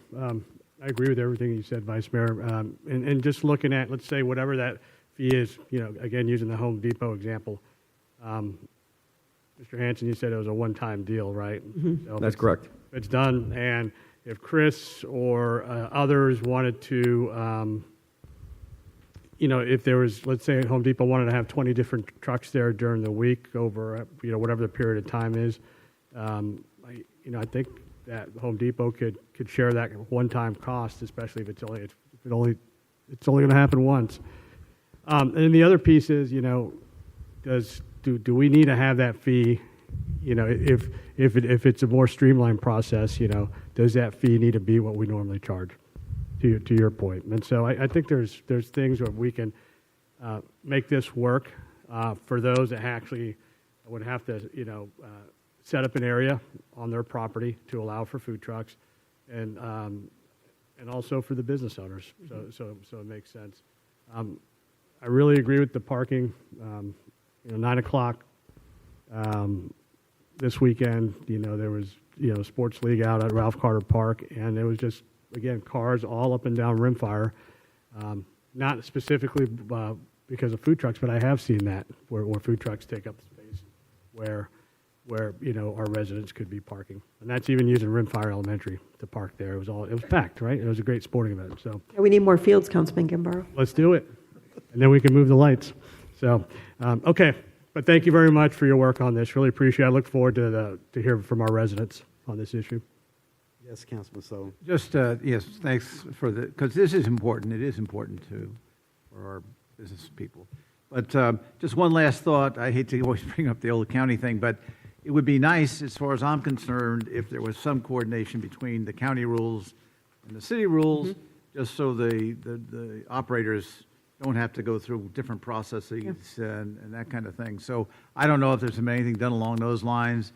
I don't know what the rules are specifically in the county for this, and how they would operate with our rules, or would they be consistent?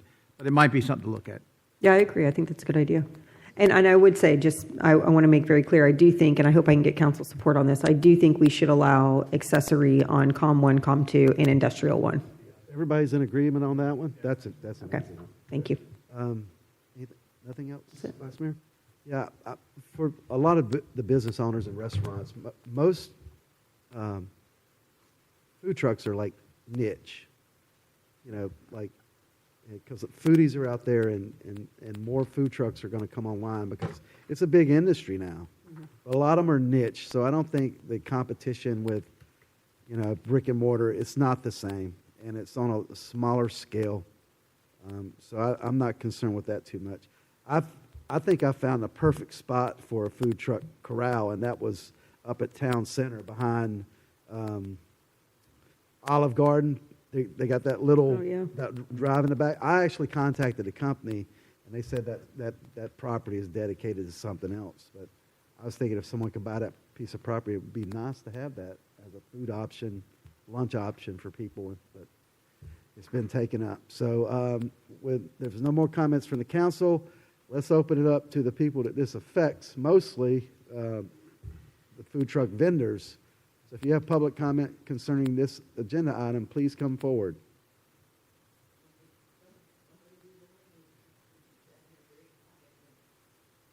Yes, sir. Hi, good afternoon. I'm Steve Sherman. My son Joseph actually owns a mobile food truck here in town. He opened it up, started at the age of 14. He graduated from Matanzas in May, just after opening his second food truck. He supports ROTC through the area and through the entire state of Florida. Why does he do this? Because when he first came in and applied, what he was told was, we have to issue a license. We don't have to let you make money. That was word for word what my son was told about opening a business. So he wrote a business plan for himself and said, I'm going to do it out of town. He's been participating here minimally. We do appreciate when he does, but the majority of his is not from here. He's signed a contract over in Volusia County. He has a beach spot for a year. Every year he'll be doing it. He employs 6 kids from this town that are students. There's jobs here, not just families trying to support themselves. I've been in the restaurant industry since I was 14. I'm 56.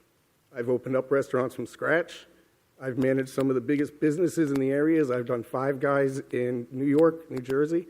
I've opened up restaurants in Miami. I've opened up food trucks. I sat through this presentation. I appreciate it. But the lack of knowledge of the industry and what's required is astounding. I think it needs to go back. We were never contacted. So who was contacted to do this? It wasn't us. But I'd be willing to offer my help and my son's help. Because quite honestly, at his age, his expertise is phenomenal. He graduated top of his class. He's in the top 3% in the nation. He's going to culinary school at Daytona State right now, and he's got a full scholarship to Johnson & Wales. He only does black and white. This is the rule. This is the law. This is the way we do it. You can't change this kid. So having somebody like that looking at these who has spent the time to investigate how to do this, there's questions that you guys are asking. The county doesn't do anything. The county takes a tax certificate, and that's it. The city doesn't really do anything. They take money. DBPR, Department of Agriculture, control how we operate. You guys decide if we can make money. And the last comment, as a business, to be pushing out for political signs isn't fair. We're here to make money and support our kids, and picking a side can destroy somebody. So political sides on a food truck, when they're concerned about their own signage first, should be the last. Let's try to figure out how people can make money and how we can do this for the city. That's all. Thank you. Thank you, sir. Yes, ma'am. First, I want to tell you that I very much appreciate State your name. meeting. State your Hear name me? for the record, please. Oh, I'm sorry. Sheila Hines. I live at 110 Renshaw Drive, 31-year resident of Palm Coast.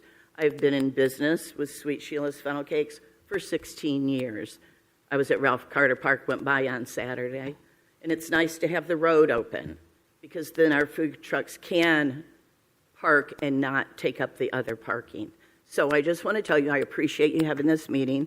I appreciate you listening to us and trying to make these regulations. The overreach is astounding, and I don't know where to start. I want to let you know that at $2,000, it would take me, my funnel cakes are $8. I would have to sell 250 to pay for a site plan that already exists. You're overreaching. These are private properties. If Home Depot, I set up at Walmart last year. I was contacted. They allowed me to pull right up in front of the store. And until the manager changed, I was welcome there once a week. There was no permitting. There were no inspections. We are regulated by the state. We just all upped our permit on September 17th. We're good for another year. We all have insurance. We all regulate ourselves. We don't all use propane. I use electric. We all use different forms. But the fact that you want to, okay, I'm trying to slow down because there was so much information. I want to switch gears to the industrial park. I have had an opportunity and spoken with a business owner in the industrial park, and he welcomed me into his parking lot. Come on out here, see what you can do. I bet there's 1,000 people that work out in the industrial park. Years ago, Sullivan's had a restaurant. There was a restaurant there years and years ago. So the industrial park is an open area. I believe that these parking lots are open, and we know they're empty. Corey's, I don't know how many people they employ, but there's probably 1,000 people that would appreciate the contribution that food trucks make. And I want to also say that we are a small business. We're represented. Who's a food truck? Raise your hand, please. Okay, this is a small part of your community. We are small business. I would say in this city, we have 50 food trucks. Not all of our food trucks work here in the city. A lot of them go to Jacksonville, they go to Daytona, because we have a smaller area and they can make more money in a larger area. So the fact that you want us to do a $2,000 site plan, first of all, I was in permitting for years. How long are you going to take to get a site plan? I understand now to have a special event at a a private property, it takes 3 months to get a permit. We work on the fly. Thank you very much. I do appreciate you listening to all of us. Thank you, ma'am. Anyone else? Chris, you gonna give me some of your feedback, brother? I'd like to hear from you. Come up to the podium. Sir, if you want to have that, you can put it up there on the mic so it's on the record. So then council can address that during their comments. So if you come up to the mic and ask that question, then they can address it. All right. Anyone else? Yes, ma'am. Hi, my name is Susan Guarino. I'm the owner of Crazy Good Eats here. I have raised 4 children in Palm Coast. I've been here 22 years now. I own a food truck. It is a small business. I own a home here. We pay taxes. We pay business taxes. I want to touch on one major thing. We have the opportunity to make money guaranteed by the city once a month, Food Truck Tuesday.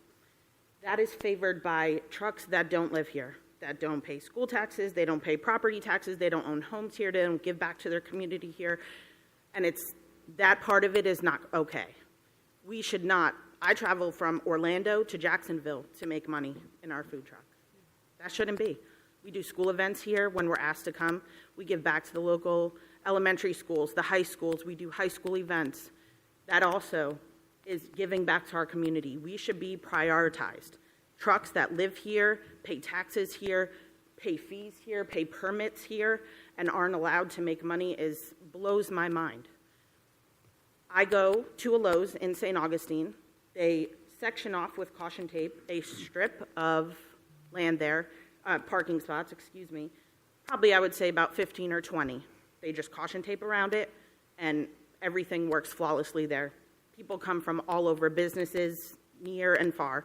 15, 20 minutes away, they travel to that Lowe's to come get lunch. Why that can't be the same thing here for us? If you have a business that also pays business taxes here like all of us do, that is willing and wants us on property, we should be allowed to be there with their consent. Again, we're regulated through the state. We pay taxes here, business tax, but again, you guys do control what we can do.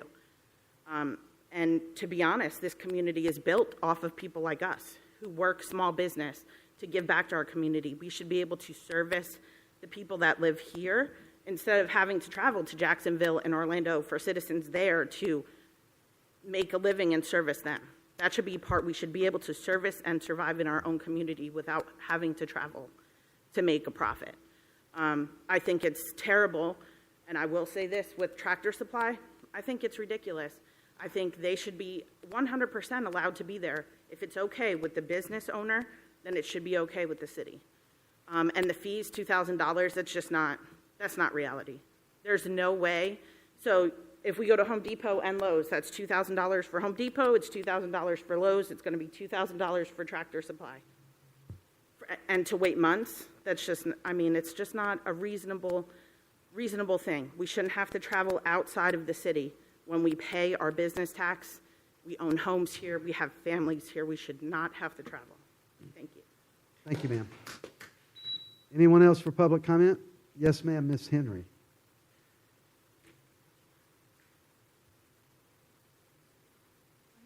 Just too many notes. Denise Henry, P section.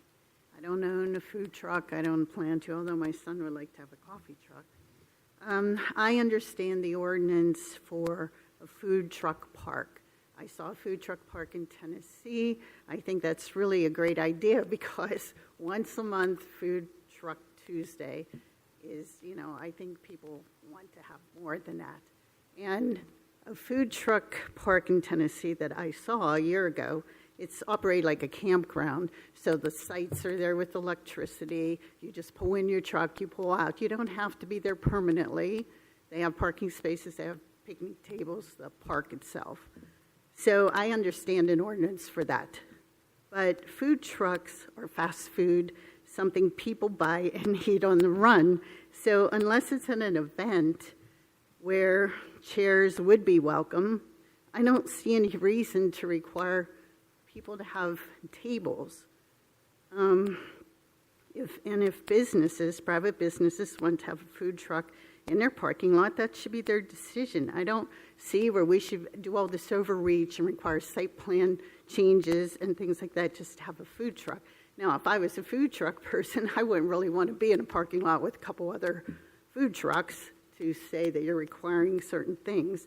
As far as our parks, if Park and Recreation establish the areas in the parks, I mean, how do you have a private person establish a food truck park in our park? I mean, I think that has to be Park and Recreation's. Let me see what else. And like industrial, I agree. Like I worked for a concrete manufacturer for years, and on lunchtime, you would occasionally, if a food truck wanted, to pull in to offer lunch for your employees so they didn't have to go out. Because if you have to drive out for lunch somewhere, you hardly have time to drive back, especially if you only have a half an hour. And it's a much better, healthy option than vending machines. So I see no reason if a business wants to invite a food truck or if a food truck offers to have lunch for their employees. And then, let me see what, and if we were looking for a good place for a food truck, I think about parking. I mean, there is so much parking there, empty parking for years. I've been here 12 years now, and you could put a couple food trucks there, and there would be no problem. So I wouldn't even know why they would even need to have a site plan change just to have a few food trucks there, but I might look into that. Thank you. Thank you, ma'am. Yes, sir. Good morning. My name is Dexter. I'm the owner of Dexter Angel's House of Flavor. I'm the new kid on the block. My wife and I moved here about 5 years ago. We owned a brick and mortar in Bunnell, and we decided to get a food truck. So a lot of the comments are repetitive because it's the same. First off, I think I heard the gentleman say something about being concerned about us taking up from the brick and mortars. If Pizza Shop A is doing better than Pizza Shop B, I don't see the city getting involved, telling them they can't sell or they have to stop or limit their hours because they're putting out a better product. It shouldn't be that. They shouldn't have that say-so. There are regulations that govern us to where we can and cannot park or where you can and cannot build a different restaurant, if you understand what I'm saying. Parking areas at the parks. If you guys, this is a small community. If you've been out to the parks for, say, Ralph Carter Park, the food trucks are made to park on a strip. We're not in the public parking area. We don't have anything to do with where the cars park at. We're put on the strip along the side of the field. So they have to walk all the way 50 yards from this side to come to us. So we're not influencing the parking. We're out of the way. On all the slides, and what you guys are proposing is great, but I think we're, like they said, we're preparing for a Little League game, but you guys are preparing for a Major League Baseball game. It's an overreach. And on no slides have I seen a date. This is our livelihood that we do this to provide for our family, and you're telling we can't park in the city. So when is the start date? When is this going to be put in effect that we can operate? We have these food trucks to take care of our families. And then you're proposing the parks, like the young lady just said. You're pushing us out, way out. Nobody's going to have time to come drive. I don't care what kind of product you have. You only get 30 minutes for lunch. You don't have time to drive out to us to a park and then come back. You're going to these other locations that are within the city. Once again, we pay taxes. We pay all the paperwork that's needed to be done to operate a food truck. We have to do it whether the same as a brick and mortar or a food truck. We are required to do the same things. There's no difference. A lot of the businesses that allow and ask us to come, we bring customers to their business. They don't just come to our food truck. They go to that shop, they come to the food truck, place their order, they go shop inside that business, and then come back out and pick up their food. So we add to that business when we park on their property. And it's like Chris said, I understand that Palm Coast is different, but we are invited to Daytona, Ormond, all the outskirts cities, but we're not feeling welcome in a place where we pay taxes. So once again, thank you guys for listening to us, but I hope you guys hear us and act on it, sooner than later. Thank you. Thank you, Dexter. Anyone else for public comment? Yes, sir? Yes, ma'am? Yes, sir? Tag team? Good morning, ladies and gentlemen. My name is Victor Guasp. I'm the owner of Lion's Mane Haircut Lounge, and this is my wife, Jennifer Boya. She's the owner of Borinquen Cravings Puerto Rican food truck. Am I allowed to address the gentleman? Address us. We'll follow up. If you have questions, we'll follow up. Gotcha. I'm seeing a lot of planning for a big place for food trucks for the future, but I'm not necessarily seeing a lot of input or a lot of effort being put into it right now, like Dex said. What is going on for right now? Do you really think that Home Depot, a big company like that, is going to go out of their way to do a site plan for the little business that's just going to come feed people? Because that's how they're going to look at it. These people are not going to go out of their way and pay $1,000, $2,000, whatever the site plan might cost, and spend their time to just allow us, because they could just easily say, it's all right. We're not going to put in that effort. We're local. We've only been here for a year and a half, just over a year and a half, and we already own 2 businesses in the city. We pay the taxes. We're here for the people, to serve the people, just to make ends meet. I don't think you guys understand the logistics that it takes to run a food truck, because it's not just, hey, we're going to open the door and cook some food and sell the money, and make the money. It's not how it goes. She has to wake up very, very early to prepare to open up her window and be there until 7 o'clock, from 12 to 7 o'clock, to be able to feed people, and sometimes just make $100, $200, because we don't get promotion. We got to promote ourselves through Facebook, through Instagram. And then we have people who start complaining because we're not supposed to be operating in Palm Coast, and they're very aggressive as well when we promote ourselves. Yeah. Aside from that, we've tried the Food Truck Tuesday, which only allows us 3 hours of operation. And to move a food truck, bring it to a place, and get everything ready, that's like 45 minutes to an hour of preparation to be able to open the window and start feeding people and selling food for 3 hours. And then within that 3-hour window, you're supposed to do that. And we haven't even been allowed to go, because we reached out multiple times, got kickback saying that they're full for the rest of the year. So, we just need some sympathy. We need some compassion in terms of small businesses. Thank you. Thank you, sir. Anyone else for public comment? We'll bring it back to the dais. I'm sorry, Mr. Tony, what you got? Tony Amaral, Palm Coast. I want to thank staff, and I want to thank this council for actually taking on this debate, because it's been going on for years. It's been a comment that has been come up. I know I personally have said, how do we allow outside vendors to come sit on city property once a month, designated to do this, and we don't let our local businesses do it? I think, and again, I am not anywhere near the expertise that these people have. The way the ordinance is, it's a good start, but I do believe, from what I saw, it was leaning more towards a park, like a food park. The way I have understood it, and I've seen it up north, I've seen it in D.C., I've seen it in New Jersey, is these trucks will rotate around. They have a following. They are being, hey, where are you guys going to be today? And they will be followed that way.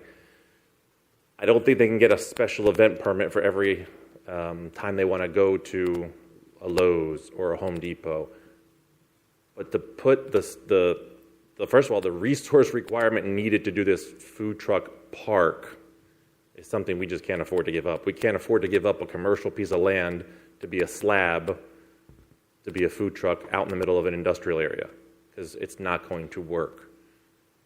We do, again, it was a great start. I do think that the process needs to be furthered. You've got experts here, get numbers, stakeholders. I mean, these are stakeholders that are in your neighborhood right now, and that's something that we need to focus on.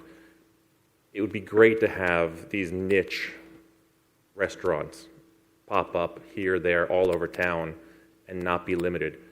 They do it in St. Augustine. I see it at the Home Depot in St. Augustine, the Lowe's in St. Augustine.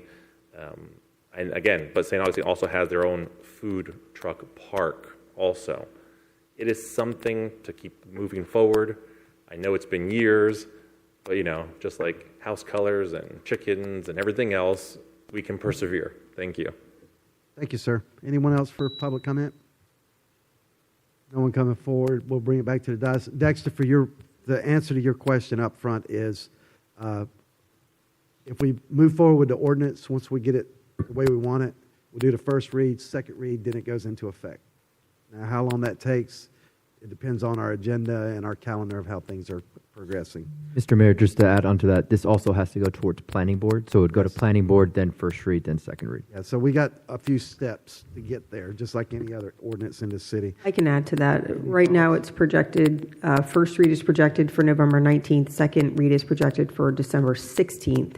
So if it passes December 16th, it would be effective on that date. All right, thank you, ma'am. Currently, the schedule has it for planning board November 19th. Okay. The first read with city council December 16th, and the second read with city council on January 6th. Okay, so I got different information, but thank you for that. I have an old calendar. No, I got an email. Oh, okay. So it's pushing it out to the right a little bit. Okay. Yes, sir. Thank you, Mr. Mayor. I don't think we're ready for prime time on this, and I know you did your outreach, Mr. Hanson, but we got great input here today, and I'd like for as much as you can, because I know you guys are running a business. I know what that's like. Give input. I'm going to grab them all after this, sir. All right, to the ad hoc committee, because I'm starting to think, why are we doing this permitting again? I would love to eat some of your Puerto Rican food, at an event, to something I might be sponsoring or whatever the case may be. I just don't think we're ready for prime time. I think we need more input and do a little bit more. Not to say that you always do excellent work, but I think we just need more input so it makes sense. And what we're hearing right now, the way this ordinance is set up, it doesn't make sense. I fully agree, sir. Going into this, I only had contact information for one food truck operator. I tried to reach out and get others. Okay. However, the contacts that I had, nobody gave it. So following the discussion here, I'll go out in the hallway and I'll go get my business card to everybody that spoke. That way we can reach out and connect with them all. How about you guys give Mr. Hanson your business card to make sure we can set up the ad hoc meetings, okay? But that's where I'm at. Yes. Yeah, I think the issue to me is, and first of all, I know there's been, I'm just going to call it what it is, some smirking. Mr. Hanson works very hard, and he will continue to work very hard with you all. So to impugn the work or integrity of him, please refrain from doing that and just work together. And if you have issues working together, let me know, because I will step in at that point, but I don't think you will. With regards to the intent behind this, I think the intent missed the mark. I think, and that's where you were going with. I think that there was an intent that kind of the catalyst of this may have been a food truck park rather than allowing what we as council have given direction to allow for accessory uses. So if you look in the ordinance the way it currently is, there were some comments that, this is too big. Well, you're right. I think the way this ordinance is currently crafted is for food truck parks when we want to allow more than that. We want to allow accessory uses so that you don't have to have this whole hoopla on this park and all of these things that are required maybe for a food truck park. So I think we need to change the intent behind the ordinance and maybe look at other ordinances from St. Augustine, from Daytona, Ormond, wherever it may be, so that we can compare now that we know, because you didn't know the direction coming in here today. You didn't know what we would want. So now that you know what we want and what our intent to allow in the city is, I think there can be some changes made. I don't want to see this put off anymore. I want to see this move forward yesterday. So to allow these folks to start operating.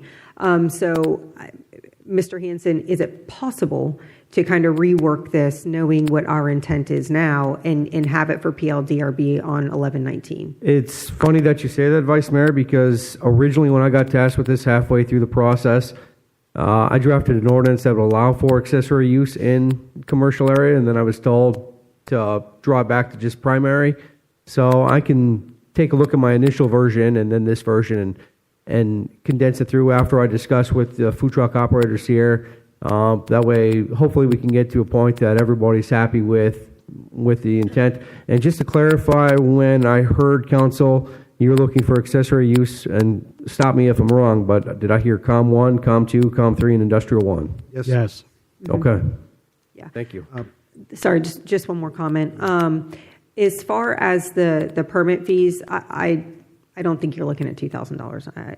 I just don't. So let's, again, as you're reworking this, Mr. Hanson, kind of rework, look at that fee again, what that would look like. I have a question, though.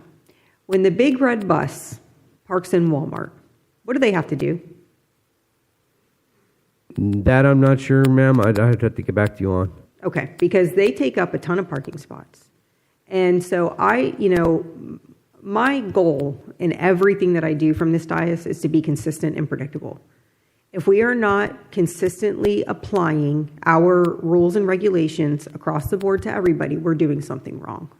So to the extent the big red bus has the ability to call the city, and look, I donate blood. I have nothing against the big red bus, but to the extent they call the city a week ahead of time and say, hey, we're going to be at Walmart taking up 8 spots in the back, why are we treating food trucks differently? So just food for thought as we kind of look at being very consistent across the board. That's all I have, Mayor. As looking at this, if we don't have a schedule, this thing will just kick down the street month after month after month. So I am not in favor of slowing the process down. I think it can be done in the time frame. It's just where you put your emphasis. And I think we've heard a lot today. That's why we have this working group, is to get this information out so people know what's going on. And you've done a great job so far. It's hard. This is not an easy one. But I don't think we should do anything to slow the process down at this point at all. We need to push on. Oh, and I'm sorry, just one more comment. In the permitting, whatever we decide with regards to, who can come to where, who can be where, rotation, whatever it is, that wherever we land, I do think there should be local preference. I mean, we give local preference to contractors.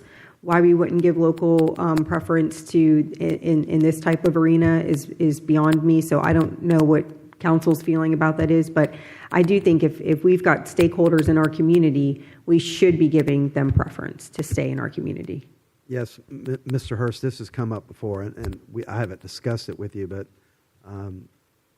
what event, do you remember, Chris, what event that was? I met you guys out there. Was it Food Truck Tuesday? That was Arbor Day. It was Arbor Day. And these guys, 1, 2, 3, all 3 of these people right here, Mr. Sherman, these 2, they were back over here in the back 40. They were back here. Well, everybody knows everybody comes into the park up front. But there's all this empty space up there that these guys were relegated back here. And if we're providing preferential treatment to outside vendors outside of our city, outside of our county, I can't accept that. It should go, the queue should be our people within the city that are legit businesses first, and then outside vendors. Plain and simple. Plain and simple, that's the way it should be. Because these are our peeps. These are our people, these are our residents, these are the people we're supposed to ensure that they're getting their needs fulfilled in the city. So I hope we can... We will work on this. Okay, thank you, sir. So, can't comment right now, Mr. Sherman. So, Mr. Hanson, you have the direction you need? Mr. Yes, Mayor, sir. that's where I will make sure that council is done with their comments. I was going to go through what I have taken down notes to make sure we have your direction. Go right ahead. I agree with the local preference, Mr. Mayor. And I'm happy to go along with the schedule as long as Mr. Hanson believes we can get there in the time frame with getting everybody's input. I'll do my best. Well, this is our first shot at it. This is the first time we brought it up. We pushed, I forgot when we said, hey, we need to talk about this, but this is what workshops are for. Yeah. Yes, sir. Go right ahead, Mr. All right. So what I have is expanding to industrial 1, accessory use for COM 1, 2, 3, and industrial 1, while reviewing the reservation process. Look at adding what it says in the state statute about permits temporary kitchens for when their actual restaurant is under construction. Look at the code and make sure if they are taking up parking spaces, they still have to meet the bare minimum for parking spaces within our code. Making sure that staff gets cost recovery for permits, allow more accessory use, local preference for food trucks. What I did want to ask is this council looking for direction on when we're writing this ordinance? Is that, hey, just allow them to use a parking area and kind of like, I think one example was Home Depot kind of lined it off, or are you wanting to move with the direction of actually having a slab on these places? Oh, lining it off, I would think. That's why I thought I was getting that, but I didn't actually hear that actual wording. Well, and I think that's probably, I may be jumping to a conclusion, but I think that's probably where this is going to go with Michael Hansen now knowing that we want accessory use, because completely different concept when you're talking about principal versus accessory. So kind of look more of a lining it off designated area and less of a designated slab use. Okay. Yes, sir. So just to clarify, with the accessory use aspect, with discussion about in parking lots, what I'm envisioning right now would be having an area designated on a site plan that has a whole area that the food trucks would operate in, but have a 5-foot internal buffer of that area where food trucks couldn't operate outside of that to ensure that they're not impacting any kind of vehicular traffic. Yeah, I think you would have to have that for safety. As long as they're not interfering with the flow of traffic and, safety is paramount, but that they're not interfering with the operation. And I'm sure Home Depot or Lower, any other organization, if it's interfering with the flow of traffic or interfering with their day-to-day operations, they're going to nix it to begin with. Yeah. So, or people aren't going to go there. There are literally parking lots that I won't go to in this city because they're awful. So, I mean, again, let capitalism decide. Let the people decide based on everything. It's our job to keep people safe, but, the people will decide where they want to go and where they want to stay away from. So are you good to go, Mr. Hanson? Yes, sir. G to G.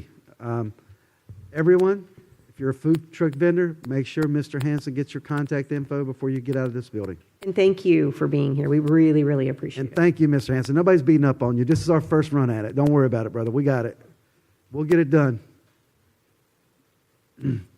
Okay, we're going to move on to our second presentation, proposed amendments to Chapter 5, Transportation, Connectivity, Access, and Parking of the Land Development Code.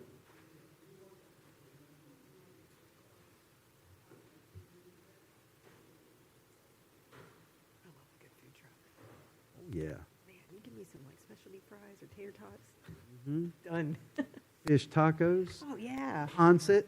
The Ponset lady. Really good one that's by the courthouse that I always go to. It's so good. The lumpia lady. Filipino food, lumpia and ponset. Empanadas. There's a really good empanada one. Oh, empanadas too. Yes, sir.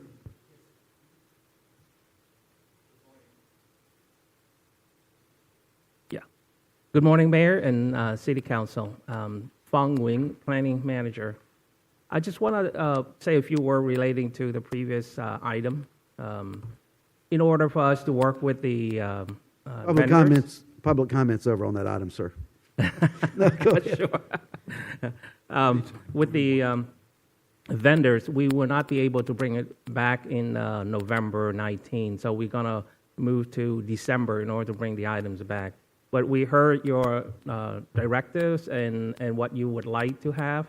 I think part of that is basically less cumbersome, less prohibited for vendors to operate. And I think we can come up with a few strategies in order to provide you for that. For example, we may look toward major plaza that has major tenants there. That's a possibility. To allow that, and also to be less financial burden in terms of permitting, and also but still provide the city cost recovery. So we'll bring that all back to you. I have also asked Ms. Brittany Kershaw to get their contact information. So I think that's what they're doing out in the hall. Thank you. So with that, we're going to move to the Land Development Code, Chapter 5. This is the first workshop with you in a series of land development code changes.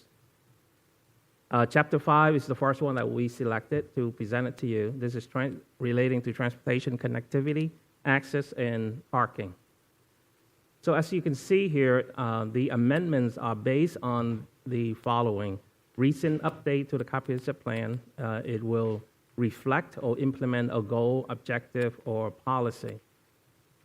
And at the same time, we're going to look at to clarify the intent of the regulations where the current language is not, it needs interpretation or is ambiguous.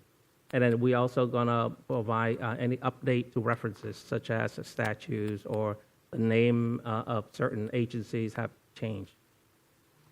But our focus is based on that, not to basically rewrite the LDC. So that's one of the things that we like to let you know. So with that, I'm going to go through each sections of the code that we make changes to. We follow basically strike through and underline as the process that we're going to move forward.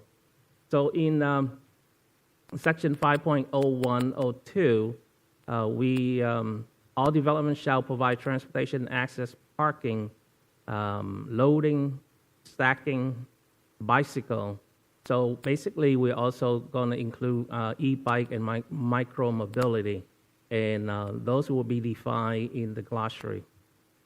In Section 5.0201B4, we basically clarify the intent of the existing language, which is the strike-through. So instead of saying ensure that the use of local streets by through or non-residential traffic is discouraged, we basically say in a restrictive manner, ensure that the use of local streets by design discourages pass-by traffic. So this is what happened, as you all know, Florida Park Drive is basically in its design is a local street, but it functions as a collector, and we want to discourage that. How do you discourage that? Well, then we would not allow that local street to either have a driveway connection if it's intended to be connected from collector to another collector. For example, a White Mill. White Mill does not have residential connection to it. It has side street connection. And they connect Pine Lakes and Whiteview, for example. Then we would prohibit in terms of when they design, there's no driveway connection to a house. Should that be stated anywhere? Like what design features would be implemented or encouraged or whatever language you want to use so to discourage functioning as a collector road? Yeah, well, it's defined in our code that a collector has no driveway connection. Okay. If it's basically grandfathered prior to the adoption of our code, then it remains there. But other than that, any design of a subdivision or any new area, then if it's designated as a collector, no driveway connection are allowed, only side street connection. So this may be a small wordsmithing type of thing, Mr. Duffy, but I do think it's important when we're talking about what is basically our law on design and development. Should, rather than it say local streets shall be designed not to function as a collector road, read local streets shall not be designed to function as a collector road? Because we're talking about it not being designed a certain way. Yes, thank you. I mean, we'll take suggestions. We'll look this at is our that. first stab at it. So. I just think that that's more clear, and I think that captures the intent of what you just described. Correct, right. Mm-hmm. Yeah. And what you just read is 5.0201B4. So. No, it's B6. B6. The next one is 5.0204B. This is basically reflecting to be consistent with the policy just adopted. we're going to go from 50 dwelling units to 100 dwelling units. What we had used now is basically if you have a subdivision that's 50 units or more, then you are required to provide 2 access points. One is a paved access point. The other one we allow basically a stabilized access point as an emergency access point. Now we basically increase that to 100. So we would implement the same practice. The only difference is that we introduced the 250 dwelling units must provide 2 paved vehicular entrances. So because that is basically also recommended by the Institute of Transportation Engineers in terms of the numbers, roughly the number that would basically about 250 in order to justify another paved access point. Why did we increase it from 50 to 100? Yeah, through implementation that we, from the 50 basically, because of the concern back in the fire in 1998. And so thereafter, the city adopted the 50 units. But in terms of practicality and in terms of when we look at fire services, the 50 is basically very restrictive number. In the state fire code also provides that is looking at 100, not 50. So we want to be consistent with that in order to provide that as well. Okay, thank you. And then this one in 5.0204F, basically we move from a 4 feet in width for the shoulders to a 5 feet. And that's very consistent with DOT's implementation of their streets as well, instead of the 4 feet. The 4 feet is the remnants from, past regulations. And 5.0302B3,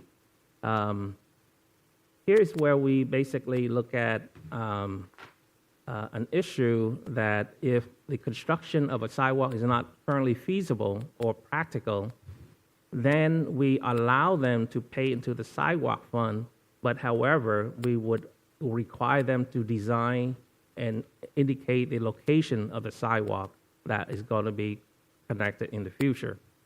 Part of that also, in order to do that, if they are not, the feasibility of it is that if they cannot be placed on right-of-way, then we would need basically access easement within the private property. So those basically due to maybe geometric constraints or due to wetland constraint, for example, or for example, years ago, DOT would not allow construction of sidewalk on their street. So that's part of it is that we would able to collect the fees for the sidewalk into the sidewalk fund until at such time we could use that as a leverage to DOT to get funding, for example. So that's the change there. Sorry, are we making sure that where it says generally such facilities shall not be marked to attract bicycle traffic, are we allowing somewhere in our code for there to be some type of language where we are protecting bicycle traffic? I just want to make sure if we're removing this from somewhere, there's somewhere else in our code where we provide for facilitating bicycle use and things like that in a safe way. Yes, we have that. Okay, yeah. Do you know where that is? Just so I can compare and contrast. That would be in the Chapter 2, the transportation policies. Okay. And then, so we currently have the Sidewalk Improvement Trust Fund, right? Yes.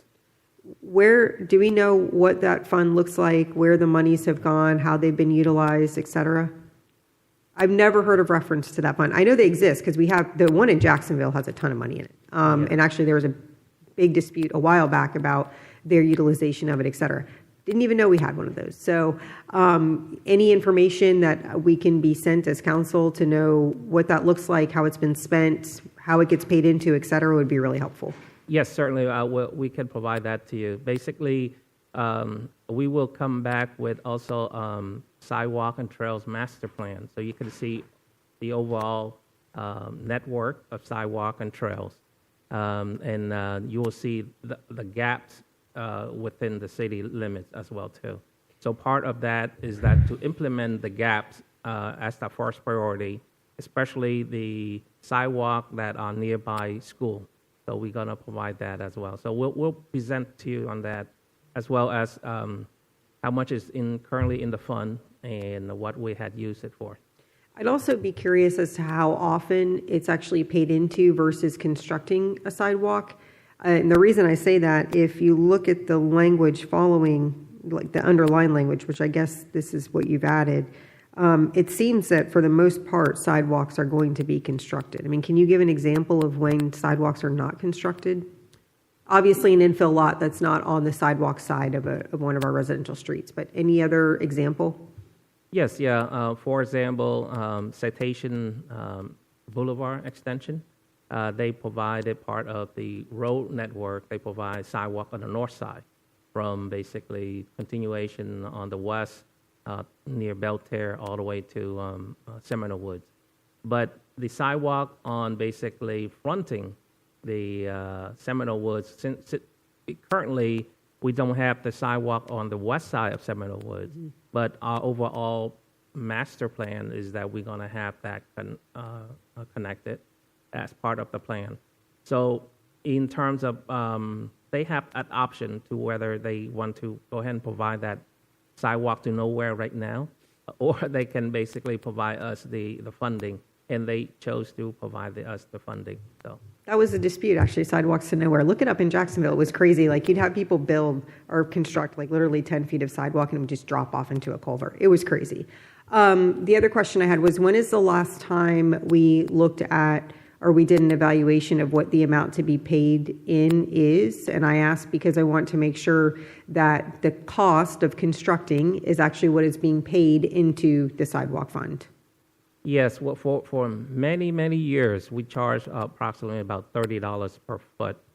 And I basically requested a change to that about a year and a half ago to stormwater, and then we reevaluate the cost that was previously how much it would cost. So currently we charge just over $55 a foot. And do we know what the cost to construct a sidewalk actually is right now per foot? If the builders or developers are there already, then the cost would be a lot less than $55, because this also includes mobilization in order to have that cost. Right. And where is it dictated that it's $55 a foot right now? That's a linear foot, right? Yeah, that's a linear foot, Okay. based on basically 5 foot wide sidewalk and 4 inches thick. No. I'm sorry. Where is it codified that what the cost of the in lieu fee is? We have it in our policies that basically, as part of the regulations that we provided to them, that is updated. Depends on the cost. So we recently updated about a year and a half ago. Okay. I guess my concern is that it will sit on the shelf for quite some time. We know how volatile construction costs are, how much they've gone up. I want to make sure that we're requiring enough to be paid into the in lieu fund in order to actually fund sidewalks when we need them. Yes. So to the extent we can codify it, maybe in this section, maybe in Chapter 2, whatever it may be, and then have a policy like we do with so many other things, i.e., it's to go up by the rate of inflation, CPI, even if that's construction CPI, whatever that looks like, or if it's evaluated every 3 years so that we're making sure we're not getting behind on what we're collecting from builders for these fees. Yeah, of course, we can introduce that and codify that basically is going to be reflective or amended as needed. So I don't want to make a unilateral decision. Do we have support from council on that? Okay. All right. Thank you. the next one is 5.0302C. Basically, we changing from 8-foot and 10-foot back then for trails to 12-foot wide. The reason for that is that we can basically be competitive in applying for the Sun Trail Fund from the state. 5.0304B3, this is just to clarify the original verbiage. On corner lots, driveways shall not enter the right-of-way within 25 feet of where the two rights-of-way lines would intersect. Two rights-of-way lines intersect, basically, and if extended. So we changed that. Basically, we eliminate the word would and if intersected. So now is read, on corner lots, driveways shall not enter the right-of-way within 25 feet of where the two rights-of-way lines intersect. So basically, to make it, to clarify that. And then 5.0304B5, there rarely, but there were basically have requests for turnaround, and it's not in a code to specify what that turnaround area is. So if you typically most houses would have a driveway, but some of them would like to ask for a turnaround. And then in this section here, it allows for a turnaround, but it doesn't specify the size of the driveway. So we basically provide that is basically turnaround shall be a maximum of 9 feet or wide by 18 feet long. You're talking about an oval driveway? That's what you're saying?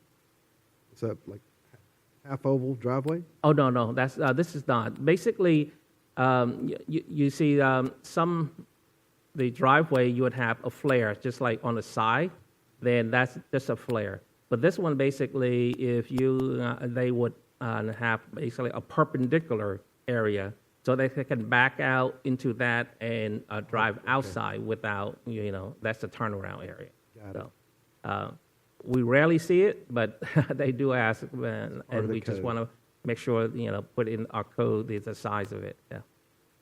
And 5.0402A is the parking table that currently it reads like this: 2 spaces per 100 storage units and a minimum of 4 vehicle boat storage spaces. And it leaves for interpretation. So we just want to clarify that. It will read now, minimum of 4 spaces required for any facility, storage facility, a self-storage facility, or mini warehouse facility. And the facilities providing more than 200 storage units require an additional 1 space per 50 units. And storage units include both indoor and outdoor RV boat storage spaces as well. So we count all of that in order to provide this.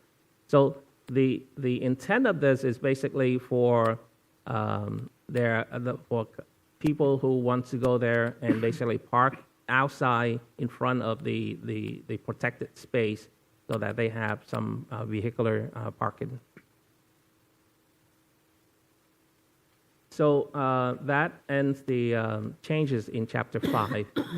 Next steps that we basically going to open up, we already did on a website on Social Pinpoint. We asked the residents to provide us comments back. And we also opened up for any other changes that you would suggest to make changes. And for example, this morning I just remember our provision calls for nice parking spaces for drive-through, and it starts at the order window. Now we have several developments that comes in. For example, El Liano's Coffee. We have Chipotle's that is basically coming in, but they don't have an order window area.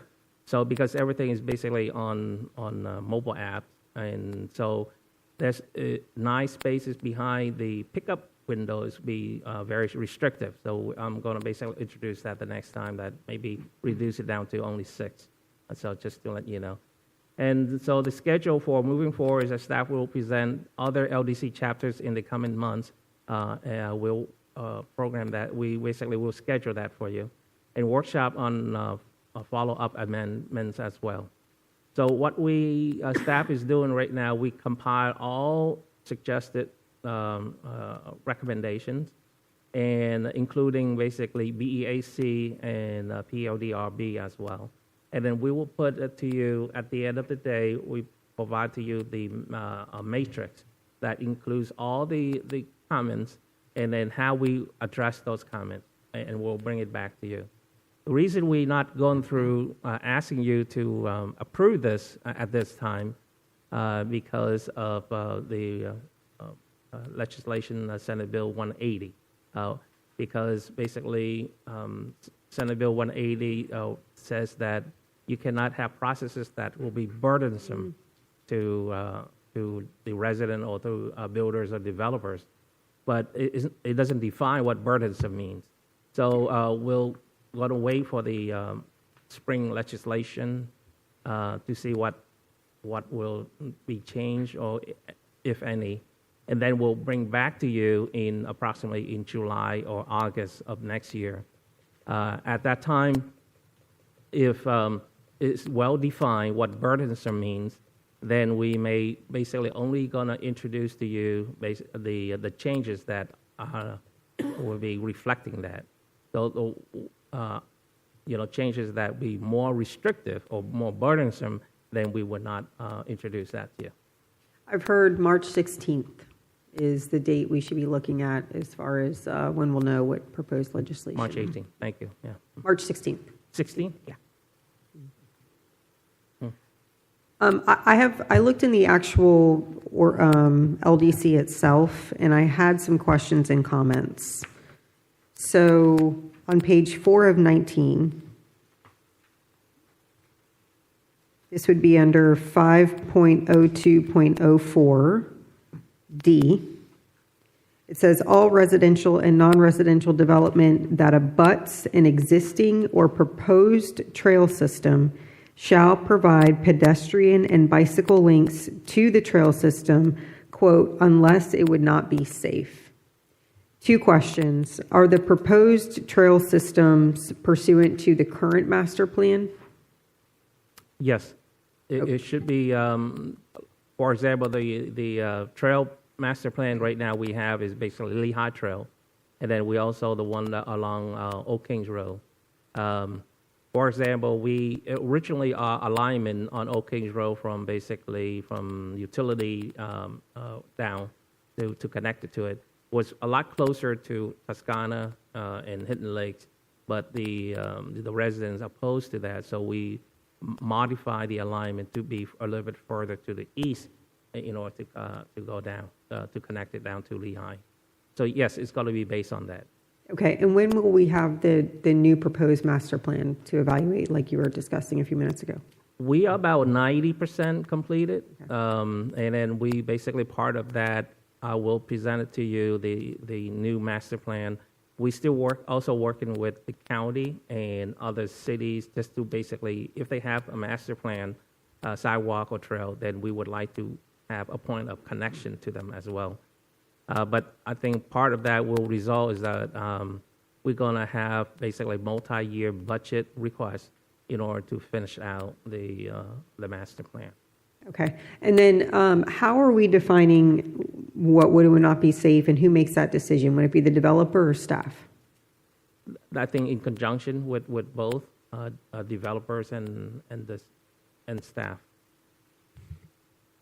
How are we defining what would be safe? I mean, it sounds like a silly question, but I think that if we have certain criteria that is already put into place, then great. If not, we should maybe think about it. Again, looking for consistency across the board. Sure. I don't think it is well defined what that is, so we'll look into that. Yeah. Okay. And then on 502.05D, it says trees may be permitted in the site triangle at the discretion of land use administrator. If trees have a single trunk and foliage is kept trimmed, who maintains trees after they're put in? So, for instance, there's a lot of areas in the city where there's overgrown trees, shrubbery, et cetera. Some are in private parking lots, some are in easements that come over the road. I mean, where is it defined who is to take care of vegetation once it's put in? If it's privately owned subdivision, HOA would be basically Okay. will take care of that. If it's within right of way, then Public Works would take care of that. Typically, we don't want shrubberies like more than 3.5 feet because of the it will block the site, driver's site for a typical sedan, and we don't want a cluster of trees that basically also block that vision. So that's the reason why we added that. Okay. And then moving on to page 5, we talked about affordable housing up here, design concepts that could make single-family homes more affordable.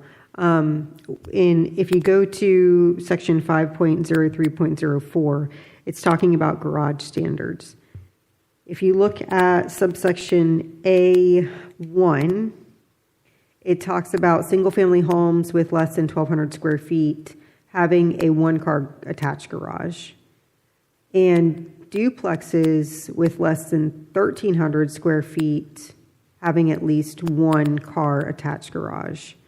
I'm curious as to why those are different, and whether or not, and then if you go to 3, matter of fact, it says a townhome with less than 1,500 square feet shall have at least a one-car garage. So just curious as to why the difference, and whether or not in our effort to make home ownership, which I think is important to state, home ownership more affordable, are we happy with this as it's written? Yeah. So let's take a look at the townhouse. Townhouses are typically 2 stories, not one. So if you have a townhouse, then typically the square foot would be, basically larger than a typical single 1-story house. And that's one of the reasons why we look into that the differences between that. But I don't know originally the intent behind it, other than basically I can only tell you about the townhouses. Apartments, and single family, why we allowing basically less than 1,200, for example. Currently, if it's a single family, we require a minimum of 1,200 square feet, and with 2 car garages, not one. So if they are in that type of zoning district, they would have to comply with that in order for it to work. So then shouldn't it read single-family homes of 1,200 square feet or less? If our minimum is 1,200 square feet? Yes, our minimum is 1,200. Because pursuant to this, then, we'd never have a one-car garage.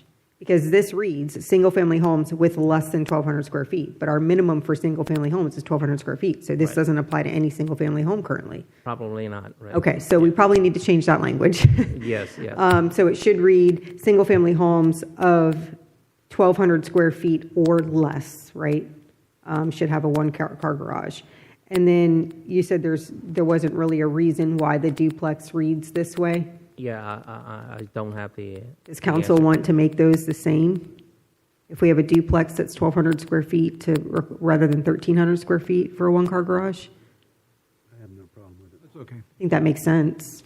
Yeah, I mean, well, we have comments from builders questioning that as well. Mm-hmm. Yeah. Okay. If I may interject. Of course, Mr. Papa. Thank you. Good morning, Mayor and members of City Council. So we received these comments also when we went to a Planning and Land Development Regulation Board. We had members of the county's Affordable Housing Advisory Committee attend that meeting and provide such comments. What we've stated to them, and the comments received here are great, is that as part of a package, you will see a larger series of code changes that would be particular to affordability and attainability of housing. So these comments are great that we can at least address. These are for Chapter 5 of the Land Development Code. But I think what you'll see moving forward, and you'll see the other chapters, of course, also, but somewhere in our process, we will probably have a presentation that would just be focused on the affordability and other code changes and maybe some strategies too that would be specific to addressing affordability or attainability of housing. And that would be based on data analysis and the study that's being completed right now by our consultant. Yeah, our consultant, JB Pro, is working on the affordable housing study, and we anticipate that we will have the data back like toward the end of December, and then we will schedule to present it to you approximately either late February or March relating to that. Once we have that, we're basically going to have a series of code changes that are affecting in other chapters affecting that, and we'll bring it back to you as well. Okay, thank you. And then I had some questions on the necessary parking for commercial. So if you look at the chart or the table that you all have in here, specifically where it says shopping centers, discount superstores, and multi-tenant retail centers, which, by the way, it references footnote 1, and I don't see footnote 1 anywhere, so I don't know what that says. But for the multi-tenant retail centers, it's got one space per 250 square feet. But if you look at the different types of tenants that could be in this multi-tenant retail center, they vary from 100 square feet to 250 square feet. So I'm wondering if we should lessen that maybe to 200 square feet to make it more on average. And I only make that recommendation because I know in listening to a lot of our commercial developers, that is always something that they question as far as, the site plans and things like that, or the parking requirements. Quite candidly, I mean, everybody knows my position. I always say go with the more restrictive to make sure the development is done, top tier. But in this situation, if a standalone would only require 5 parking spots per 150 square feet, why would we be making them go with 5 parking spots per 250 square feet in this scenario? So I'm wondering if maybe we need to lower that to 200 square feet, or if you all had a reason why, specifically for multi-tenant retail centers, we kept it at 250. Yeah, we will look into that. Typically, our Institute of Transportation parking generation is one of the industry standards we are looking at. Typically, what we would allow developments to come in is basically they will come in as a shopping center. Mm-hmm. So a shopping center is all-inclusive because sometimes they don't know what they're going to bring in, what kind of tenants they're going to have there. So we would allow them to do that in order to provide, a site plan that would provide those parking requirements. Or they could basically, if they have kind of know, let's say 50, 60% of what the tenant's going to be, you will see that in Flagler Landing that will come to you. That basically they have about half of them already have tenants. Then we will base on those type of tenants in order to calculate parking demand for the entire site. Okay. And then I would just make sure, Mr. Duffy, this is more for you. Footnote 3, it reads a little contradictory to the table, so just make sure we have consistency there. It references the amount of parking spaces for the uses. I just want to make sure we're not, it's just very clear. And then, sorry, I know I have a lot, but I look at this the same way I did the comp plan. It's just really, really important. If we go to the next page where it talks about flexibility and the land use administrator being able to authorize an adjustment in the total parking requirements, I don't want there to be, I guess, because it says where it's demonstrated that the application is inappropriate. I mean, that's so subjective. I would say to no more than a 10% deviation so that we don't have somebody, come in and be able to create a bad situation and it not have to comply with the codes because somebody thought that it didn't, that something specific was demonstrated. So I would just suggest, and I'll leave this to council, but I would suggest that, sure, there can be a deviation. There's got to be some discretion left to staff, but that it not be more than a 10% deviation downward. Yeah, just to let you know what we currently do is that in our code allows basically, we don't want under accommodation or over. So we Right. allow a 20% over the requirement. And if it's under, then they basically would have to provide us 3 similar sites in order to justify the reduction in our requirement. So that's what we currently implement for that flexibility. We call it flexibility parking study. And so if you would, you think, that you, based on the limitation on a 10%, typically is basically going to be, and remove that 20% over, then we can add it to that or make that change. I think if what 20% is what you are currently using, that should be fine, but let's codify it. I mean, if that's a policy, policies are so easily changed. The reason we have these, again, is for predictability and consistency. So I would just say if 20% is what we're currently using, let's codify it and say that we're defining it right here. Sure, yeah. I don't know what periodic overflow parking, what the definition of that is, because there's, allows deviation based on periodic overflow parking. That's not defined. And then we are also, in paragraph 2, we're not defining public benefit. So it says the land use administrator may approve de minimis variations of parking or design standards if it's determined that a substantial public benefit would be attained. How are we defining public benefit? Those types of things, I think, just need to be more clear because we're allowing ourselves to codify something that then has subjective changeability that doesn't come before the electeds. And so then we're giving bureaucracy, no offense, the ability to make decisions that are outside of the hands of the people, essentially. So I just want to make sure that we're codifying or defining these things. So defining what periodic overflow parking means, defining what a public benefit is. I think those are really, really important. Certainly, we'll bring it back to you. Typically, overflow parking, periodic overflow parking is typically applied to a churches area. Okay. And then just 2 more high-level questions.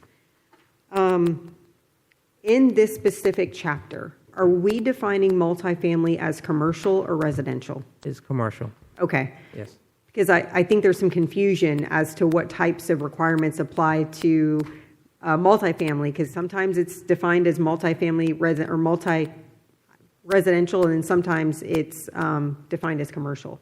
So making sure that we're very clear about, about how that's defined. Then the last thing, I don't know if you all hear it, but I hear it all the time, and I also agree with it. Our commercial parking lots are a nightmare. And I constantly am told, well, it's, the developer comes before us and designs something in accordance with our code and our requirements.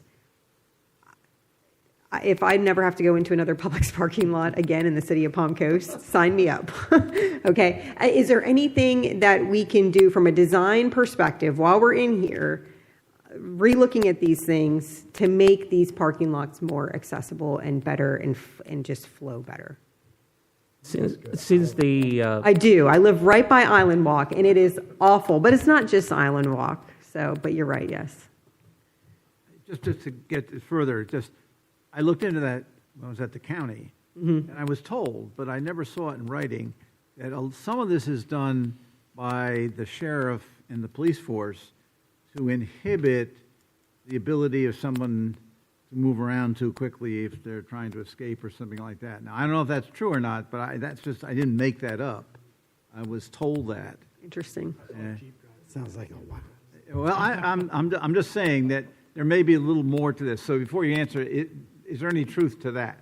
That the law enforcement has some say in how those parking lots are designed? Since I work here the first time, and then I skipped for a period of 14 years and I come back, I have not have any participation from the sheriffs relating to, site design. But typically, in site design, we look at to reduce conflict points. That's the primary look at it. And we also look at stacking spaces. So those are the things that the two main, in order for traffic flow better, is that we look at that. And we also look at access points. So number of access points is important basically in commercial development. And I'm not sure what had panned out in Island Walk there, that it's quite constrained, probably because of the site, and they want to squeeze in so much development in square feet there that basically that happens. But in newer subdivisions, we basically look at the flow and the stacking and the number of access points are very crucial for the flow of the traffic within parking. Yeah. Okay, looks like we're not getting a reprieve.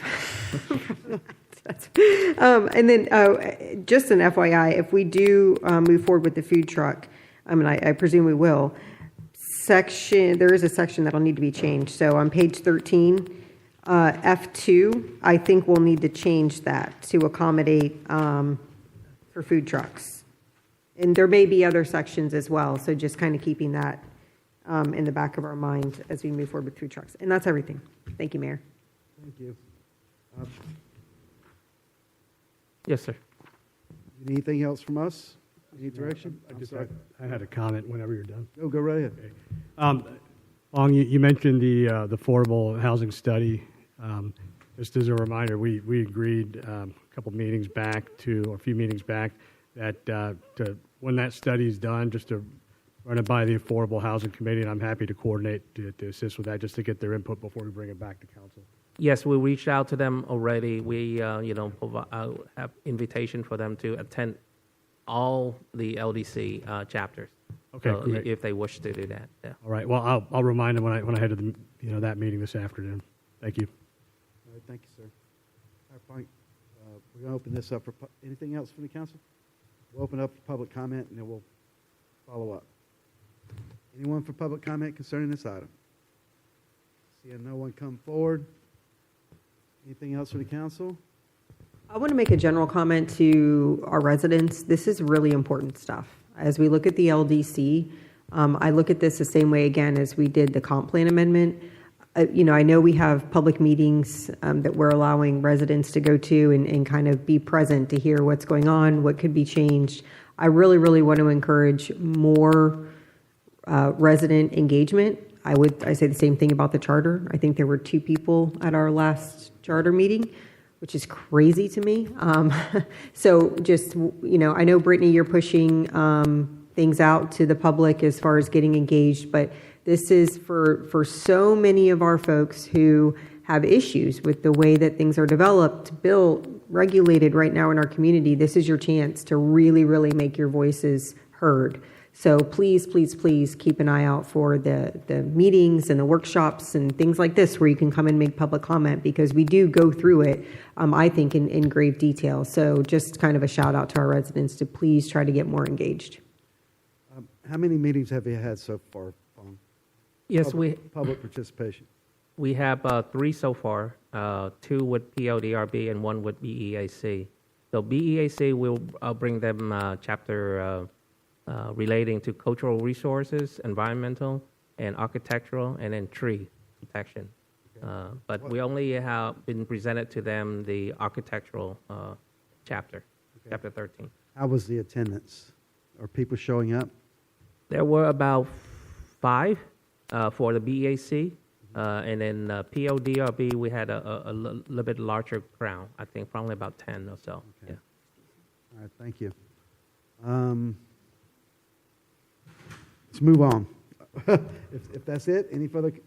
Are you good, Fong? Yes, sir. Got us you need? Thank you both for your work. Okay, we're going to move on to our final public participation.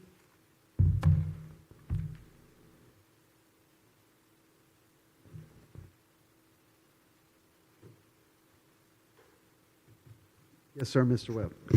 Mark Webb, Palm Coast. And for clarification, I had several people reach out to me after a previous conversation. We were talking about the Flagler Landing and the 38 acres and the big box stores and all the conversation that you guys had.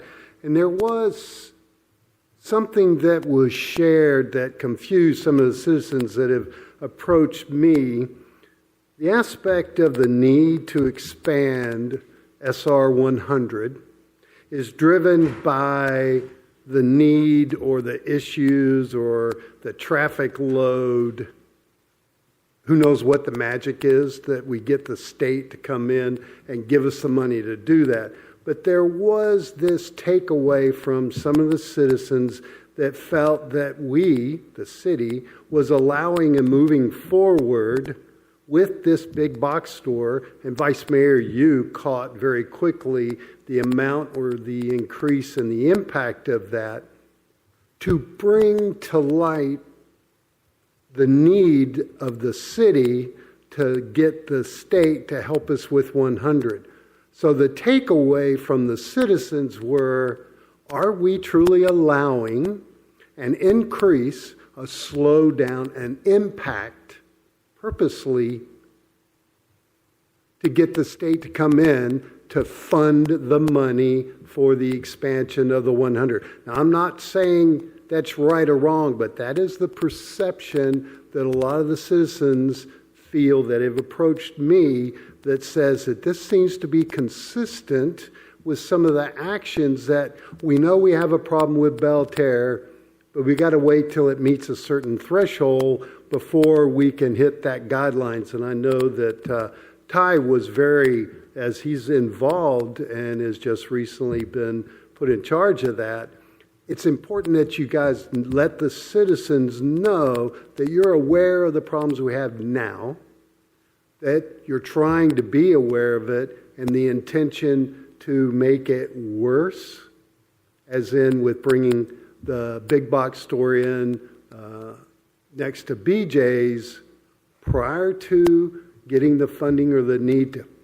to fix it. So I just wanted to present that to you as kind of an opportunity to clarify and understand you're aware of the problem, you know that 100 is overloaded, and that we at the city cannot fix it, and we need outside help, but we're not willing to cut back on adding more traffic. Just food for thought. Thank you. Thank you, sir. Anyone else for public comment? Seeing no one come forward, we'll bring it back to the dais. Any follow-ups? Chief, you got anything?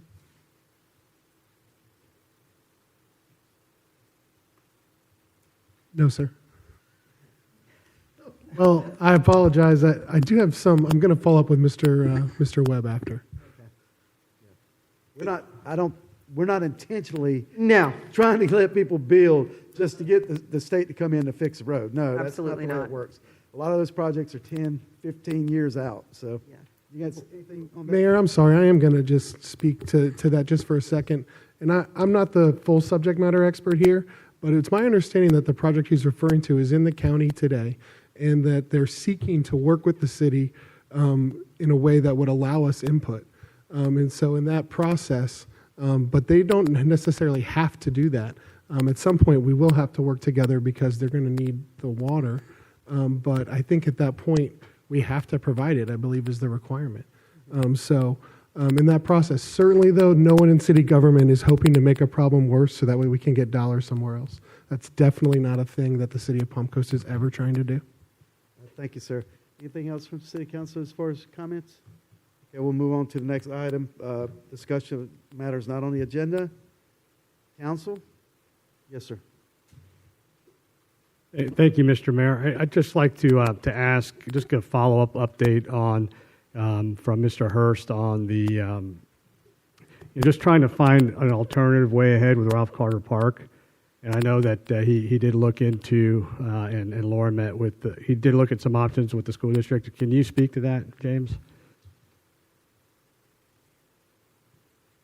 Councilman, I think that I might have the latest update. I spoke with the acting city manager today, and I circled up with Mr. Hurst this week as well. Parks and Rec have done an inventory of the available spaces in the city, and unfortunately, there aren't existing available spaces inside of the city. And then with council's consensus, Mrs. Johnston reached out to our contacts with the school board, and the most recent update from the school board is that all of their field space that is lit is committed to the high school sports or the high school athletic or their other programs. They do have some space that would be available for a future opportunity behind Buddy Taylor Middle School, but currently we don't have funding budgeted to make any improvements to that area where we could potentially have the multi-use type fields related to soccer or football or something like that. Councilman Gambaro, may I help with this maybe? Yeah, sure. I mean, I want to figure out a way to find an alternative way ahead. Yeah. I know whether it's short term, long term. It's a daily email. I get daily email traffic from residents that are, that are just not happy, with the noise, with the light. I was thinking back to the short term rental discussion, and where a lot of the residents came and were complaining about the noise, in the C-section. And I'm just hoping that we can find an alternative way ahead that we can all agree on. So it's a win for our sports league and a win for our residents. Because we, as you said, probably 4 or 5 times today, Vice Mayor, we are trying to be fair and consistent. But, for the residents in the R section, it doesn't feel that way. And so this is why I'm continuing to see if we can find a way ahead. But anyways, I'm done. Yeah, no. So I've continued to field complaints about this. We don't have enough field space. We're losing out on tournaments, which means we're losing out on tourism dollars, which means we're losing out on revenue for the city and the county. So I know it's a problem from a different perspective. I literally talk to people about resolving this issue weekly. And at TDC 2 weeks ago, I think it was, we had Elite Soccer come before us and say they're literally kind of doing a tournament for a third of what they could be, which means we're definitely losing out on revenues. And that's a county. Fixing this problem can help the entire county. So the way I look at this is we need, based on Chief Berryhill's update for us, we need to figure out where we're going to put more fields. And the fact of the matter is, if you listen to the county meetings on the sports complex, that outlook's not looking so great right now, at least not in the near future. So we don't have in our current budget monies in our capital plan for fields, but we have the ability to change that. We have the ability to look at our capital projects and say we're going to move things around to accommodate this. Then we have to think about land. We have Track 17, which originally was intended to be PSP. So that is a huge swath of land. And I have spoken to Mr. Zobler, who's not here today, but I've spoken to him about carving out just 10 acres, because 10 acres would really provide what a lot of these leagues need, even to do tournaments. I think that they've told me anywhere from 6 to 10 acres would be very helpful. And Amy Lukasik at the TDC has had this discussion with me as well. So I think maybe, having Mr. Zobler present us with kind of a plan to, rather than going out for and I think we are out for RFP right now on the entire Track 17. Right. But what would that look like if we carved out 10 acres for some fields and some type of, I won't call it a stadium park, but some type of tournament facility. Sports complex, whatever we want to call it, so that we can bring in more teams, more tournaments, and make those accessible to our local leagues as well. So if you all are on board with that, maybe during a meeting where he's present and we can talk to him and acting city manager about that option, then we should do that, because it is a problem. It's a problem for a lot of reasons that we seemingly don't have a solution for. So we're going to have to create a solution here. Right. Now, I think it's a great idea. I want to move forward with an alternative way ahead that we can all agree on, and so that it's a win-win. But you're getting the same emails that I am, and we're just trying to be responsive to our residents as best as we can. But I will tell you, parking is still a problem. So if Rick Staley's listening, parking is still a problem on Rimfire. And it's not safe. There was a 9 o'clock at night. There was a whole trail of cars out there. This past Saturday, as one of the sports leagues was out there. Parking is still an issue at Ralph Carter Park, so Just a lot of things to tackle, but just trying to find a positive way ahead, and it'd be great if Mr. Zobler can come back and offer up options and what that would cost, and just have a kind of light at the end of the tunnel for our residents, for all parties involved. I think it'd be great. Thank you. Speaking of short-term solutions, additional lighting at existing fields. Yeah, at Indian Trails would help. is a real short-term solution that would help. And maybe do a kind of priority list, and that would be something we could. That's a good idea too. Thank you. Can we look at that, Chief? As I was going to ask, can we get some type of direction from council so Chief and Mr. Hurst can, prepare staff for some type of response or presentation? Well, I like the presentation from Mr. Zobler. I like that idea. As far as track 17. As far as track 17. Carving out. That carving. Correct. Yeah, and then maybe looking at costs for lighting at ITSC. Additional lighting. Yes. Did you have something, Councilman Sullivan? I did. That was it. That was it? Vice Mayor? I do have a few things. So, first, I want to congratulate paramedic firefighter Ozzie Sine on being named our Kiwanis Club 2025 Firefighter of the Year. Really appropriate, being that it's National First Responders Day. And I do want to thank all of our first responders. Chief, please pass along our gratitude and continued prayers for our Palm Coast Fire Department, our Sheriff's Office, our Flagler County Fire Department, all of our ancillary police departments, and just everybody, all of our first responders. Thank you for all that you do, and thank you to your families for their sacrifices as well. I was very sad to read about the loss of Cairo, one of our service dogs. He's an officer just as much as the rest of our officers, and so my prayers go out to him and his handler, Master Deputy Marcus Dawson. They're always together, and Mr. Dawson is a great guy. So thoughts and prayers for him and our police department. And thank you, Mayor, for mentioning Cairo during the moment of silence. A couple things I just wanted to point out. So I know, we constantly are harping and giving a hard time to stormwater. It's been a challenge, and I commend the last council for really deciding to dedicate monies towards stormwater and improvements. And we put a lot on Lynn Stevens' shoulders as far as, finding ways to grade more swales, clean out more culverts, what are the solutions that we're going to come to. And so we got a report, it was actually in the city manager's report, I think from September. And so I expounded on it to see what is the difference in the amount of swales we've been able to grade and the amount of driveway culverts we've been able to clean since some of the new policies and procedures were instituted, and it's quite astounding, actually.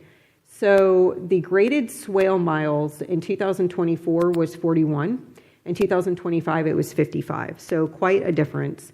And the amount of driveway culverts that were cleaned went from 3,434 in fiscal year 24 to 5,256 in fiscal year 25. So what she has implemented, what that department has implemented is working. They're doing a great job. And for me, when I say, okay, we're going to dedicate tax dollars to something, to see an actual ROI and a deliverable come from that is great. That's what you want to see from your local officials' decisions and then the staff that goes behind it. So kudos to stormwater. And then also want to compliment one of the events that we had this weekend, Booling for Wishes. It was a sold-out event, and it raised $30,000 for our Make-A-Wish Foundation of Central and Northern Florida. So great community event. I think it was their third year. Please keep an eye out for that. They're doing it around Halloween every year. It's the first time I've seen a T-Rex bowl. So if you want to see an inflatable T-Rex bowl, definitely look out for Booling for Wishes. But it was done by Oceanside Realty. I think Realty Exchange Oceanside.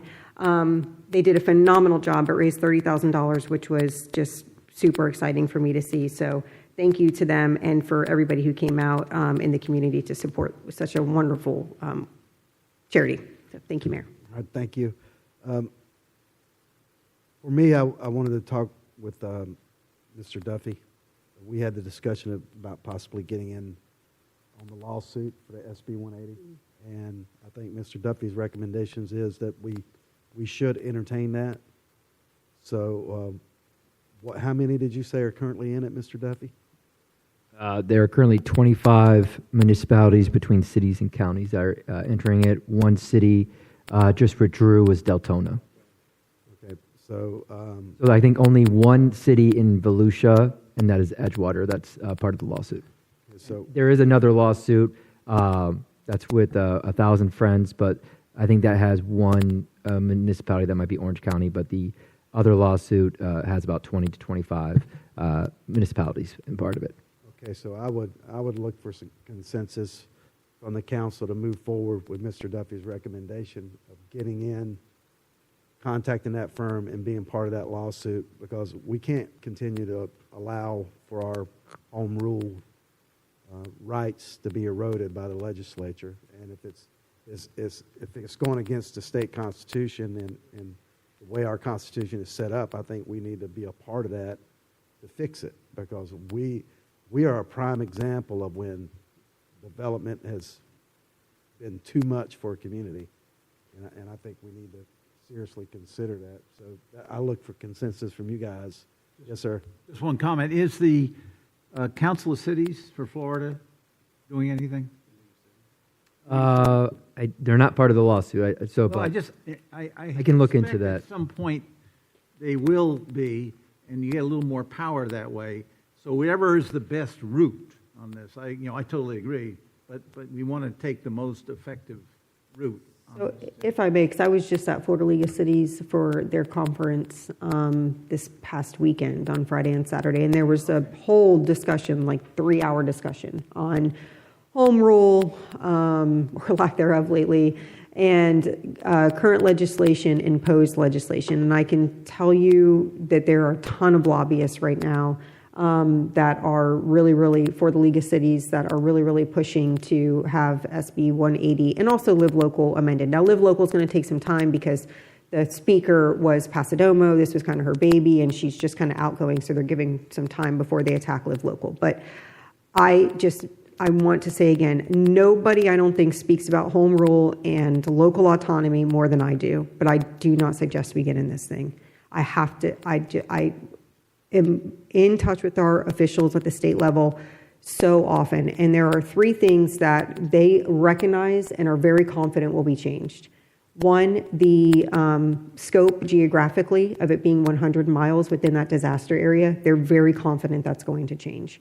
And then 2, the 2-year limitation. Well, both the 2-year and the 1-year limitation, as far as, it's going to be in place for 2 years and for 1 year, depending on the scenario. So that scope is going to change. Also, they understand and agree that the unduly burdensome language is vague and ambiguous and all those things that make it unconstitutional. So before we spend tax dollar monies, and also keep in mind, because it's, the type of election, help me out here. Midterm? Thank you. Because it's a midterm election. The legislative cycle is early. So again, by March 16th, which is 4 months away, 5 months away, we will know exactly what the proposed legislation is going to be. I just think we save the taxpayer dollars, we keep our name out of that lawsuit for now, and just wait, because there's a ton of outcry on this thing. There will be changes to it. If there aren't, I will admit that I was wrong, and I will say, let's take it to the helm. But I don't think with everything else that's going on, with all the other cities that have jumped on this thing, I just don't think that's where we put our political capital as a city. So that was going to be my question, the cost. And that doesn't preclude us from going up to Tallahassee and lobbying against the bill, right? I talk to our officials all the time about it. Yeah, and so The cost to join the lawsuit is $10,000, and that's a non-refundable fee. And then it'd be $5,000 if we choose to join them if it gets appealed, and then $5,000 if we choose to join them to get appealed up to the Supreme Court. That's what that firm is offering. And then do we have to pay hourly on top of that, or what does that look like? What I have seen, it's a $10,000 retainer, shouldn't be hourly. $10,000 should cover that, but when I reach out to the firm, that's something I'd want to confirm. Yeah, that doesn't. Yeah, I'd want to confirm that too. So we can hold off on it. I just with the advice of our other counsel.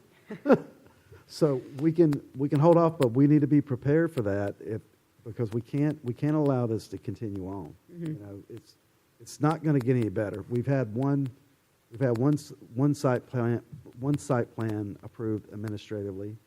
And Lauren said if any others come up, she'll bring them to our attention. But we are a prime example of when, it's out of control. So just keep that in the back of your minds and watch and see what comes out in early March. I agree with you, Mayor. Yeah, I mean, I'm not happy about what's going on. I just, as far as when you think of the political atmosphere of things, we need help from certain representatives for water and flooding and all of those things. Think about this. Every single politician in Tallahassee signed SB 180. It's a disgrace. It's an absolute disgrace, but they did it. And as far as what, us knowing and being confident that there will be changes made, I just don't think that we join a lawsuit that attacks all of them, knowing that we're going to need certain help from them in the future. So I think just, again, thinking about the political capital versus kind of what we know is likely to come down the pipeline as far as changes. So we're in consensus to hold off until this legislative session gets started and we figure out what's going on? And I think Laura from the Southern Group will obviously keep us well informed. They did a great job last year of keeping us updated, so I think we lean on them. The League of Cities will help too. They are, yeah, they are. If it goes that far, they'll get involved. Okay. Yeah, again, if we can have the same net effect without we as a city having to spend money. Right. But if that effect doesn't occur, we drive on. We got to be willing. We got to be willing to step up for the taxpayers and do what we need to do. Mm-hmm. That's my thought on it. Mr. Attorney, you have anything else? No, sir. Items from the attorney. Acting city manager. Assistant to the assistant. Thank you, Vice Mayor and Mayor. Just really quick, thank you for recognizing firefighter paramedic Ozzie Sine. He actually got promoted since then, so he's driver engineer Ozzie Sine. Oh, I'm sorry. And no, it happened like this Rank week. him. It happened this week, so we didn't include it in the press release. He's been a great member of our team. I just wanted to so thank you for recognizing National First Responders Day. We're really grateful to our partners with the Sheriff's Office, all your firefighters that are committed to delivering the best service to our community every time. Our partners with Flagler County Fire Rescue, Flagler Beach Fire Department, Bunnell PD, and Flagler Beach PD. So thank you. And our first responders in the county dispatch center now. It's no longer with the Sheriff's Office, but the county dispatch center. So thank you to all of them. And then just a reminder this week, we have a fun event at Fire Station 21, Thursday and Friday. I should know how many in a row it's been. It's in the 20s, 25th year. As old as the city. That's awesome. Of the Hall of Terror at Station 25. It's fun. It's probably not fun for your smallest kids, but it's fun it's family fun. It's clean fun. It's free fun. And so it's a great event at Fire Station 21 on Thursday and Friday night. Right, and then for all of our community to be safe, as we will have trick-or-treaters out in the streets on Friday. So just remember, we'll have a lot of traffic out there, so let's be safe. All right, thank you, sir. One last note, Vice Mayor, we have the vote on the commercial ordinance on the 4th. Oh, the contract. I will be here, and also 6 p.m. That's 6 p.m. meeting. Yeah, and I looked at the contract, by the way, that one contract that Mr. Gibo presented. That contract was, I guess, approved back in 2020 initially. It didn't seem that there were any further changes. I know Councilman Gambaro, you had offered to kind of raise a flag, so I wasn't going to be here. I will be here. My trial was continued, but I didn't see anything. Okay, so the contracts, as far as you could tell, was straight, and that change order was fine. But you will be here for the vote. I will be. Okay. Anything else from the council?